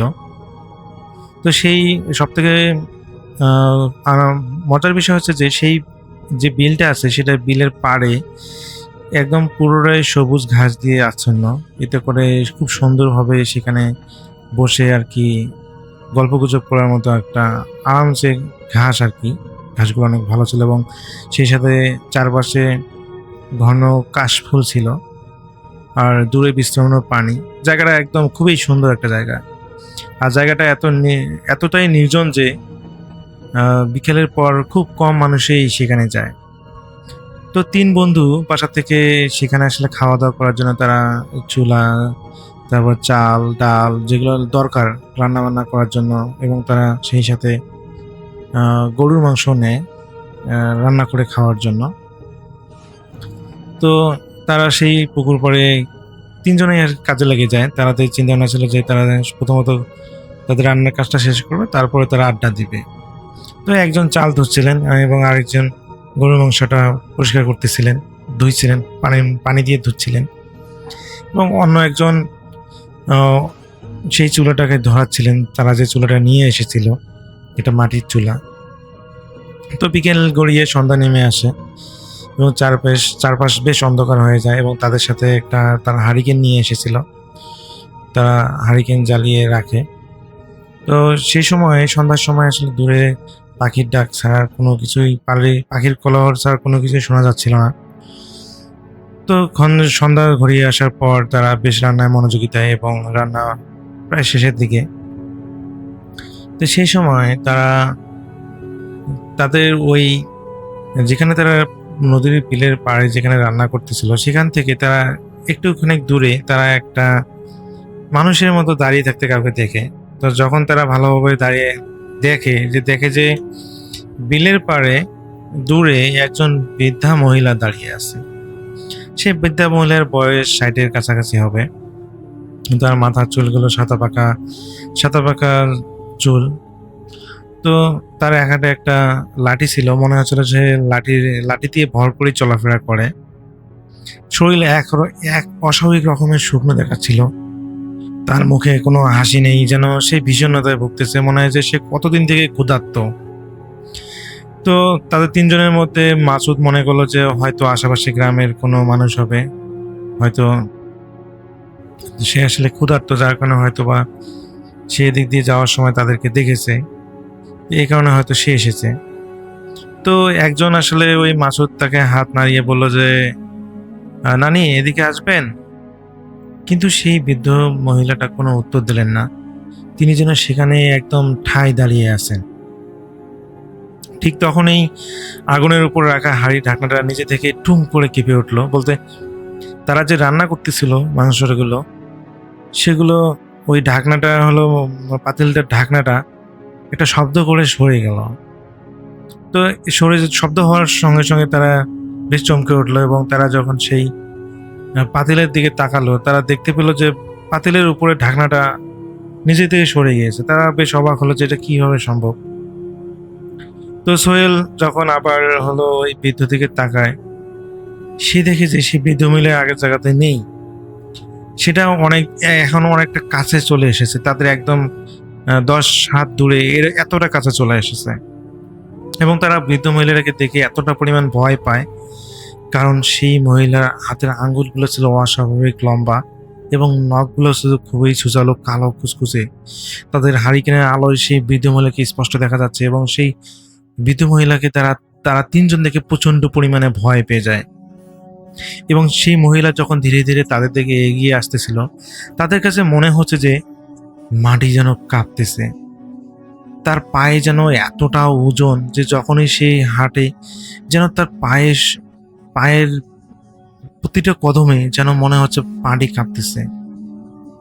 তো এটা দেখার পর তারা বেশ ভয় পেয়ে যায়, এবং সেই বৃদ্ধ মহিলা বলে ওঠে, তোরা যেটা রান্না করতেছিস সেটা ফেলে দে, না হলে তোদের আজকে কেউ বাঁচতে পারবি না।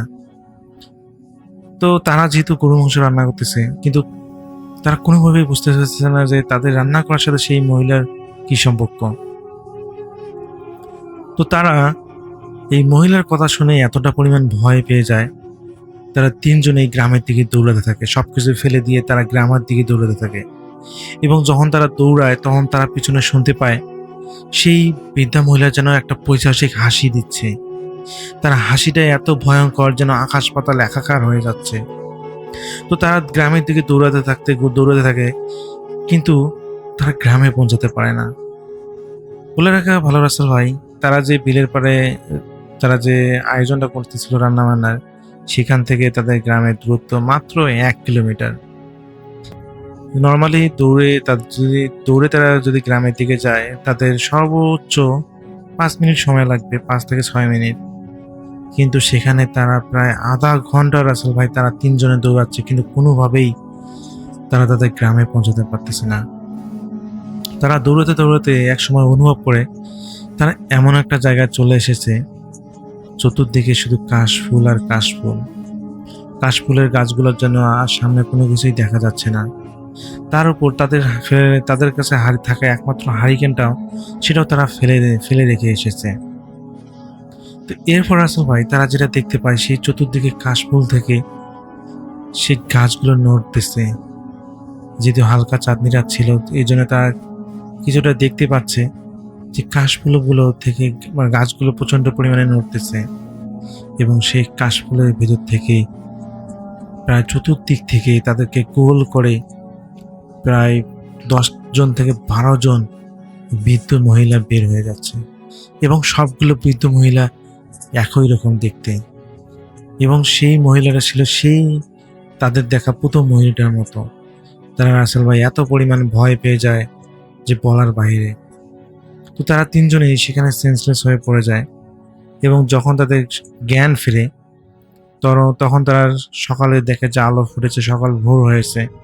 তারা দেখে যে সেই বিলের পাড়েই পাশে যে কাশফুলের বাগানটা আছে, সেই কাশফুলগুলো যে আছে, সেই কাশফুলগুলোর ভিতরেই তারা আসলে তিনজনেই অজ্ঞান হয়ে পড়েছিল। তো প্রথমে সোহেলের হলো অজ্ঞান জ্ঞান ফিরে, এবং সে পরবর্তীতে তার 2 বন্ধুকে ডেকে তোলে।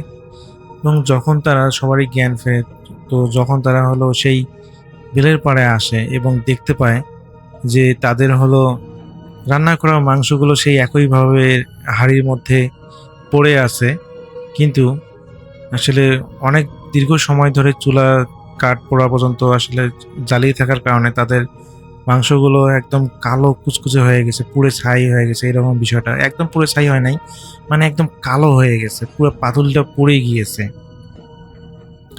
তো এটা দেখে তারা কোনোভাবেই বুঝতে পারতেছিল না যে রাতের মধ্যে তাদের সাথে এটা কি হয়ে গেছে। তো এরপর রাসেল ভাই তারা আর একমত সেখানে দেরি করে না, শুধুমাত্র তাদের হারিকেনটা এবং চুলোটা নিয়ে তারা বাসায় চলে যায়। তো এরপর থেকে তাদের শরীরে নাকি রাসেল ভাই প্রায় 2 দিন নাকি জ্বর ছিল, প্রচন্ড পরিমাণ জ্বর ছিল। সোহেল ভাই এটা জানায়। তো মূলত ঘটনাটা আমাকে পাঠিয়েছে সোহেল ভাই। তিনি জানান যে তারা 3 বন্ধু প্রায় 2 দিন ধরে অসুস্থ ছিলেন, এবং এরপর থেকে তারা কখনোই সেই বিলের পাড়ে কখনোই আর পিকনিক করার সাহস পান নাই, এবং তারা কখনোই সেই বিলের পাড়ে নাকি আর যান নাই। তো পরবর্তীতে যখন তারা এলাকার প্রবীণদের কাছে ঘটনাটা শেয়ার করেন, তো তারা জানায় যে ওই বিলের পাড়ে একটা বৃদ্ধ মহিলা আসলে তিনি আত্মহত্যা করেন। আসলে তার পরিবারে 2টা সন্তান ছিল সেই বৃদ্ধ মহিলার, এবং তার সন্তানেরা তাকে নাকি দেখাশোনা করে না, খাবার দেয় না। এই জন্য সেই বৃদ্ধ মহিলার রাগে কষ্টে অভিমানে তিনি সেই বিলের মধ্যে নাকি আত্মহত্যা করেন। সেই বৃদ্ধ মহিলা সাঁতার জানতেন না, তো সেখানে যায় তিনি আসলে পানিতে ডুবে মারা যান। তো পরবর্তীতে জানা যায় যে ওনার এক সন্তান একদিন আসলে গরুর মাংস নিয়ে এসেছিল, কিন্তু ওই বৃদ্ধ মহিলাকে নাকি খেতে দেওয়া হয়নি। তো এই কারণে তিনি প্রচন্ড পরিমাণে অভিমান নিয়ে তিনি আত্মহত্যা করেন। তো রাসেল ভাই এটাই ছিল সোহেল ভাইয়ের পাঠানোর ঘটনা। আমার কাছে ঘটনাটা বেশ ইন্টারেস্টিং লেগেছে।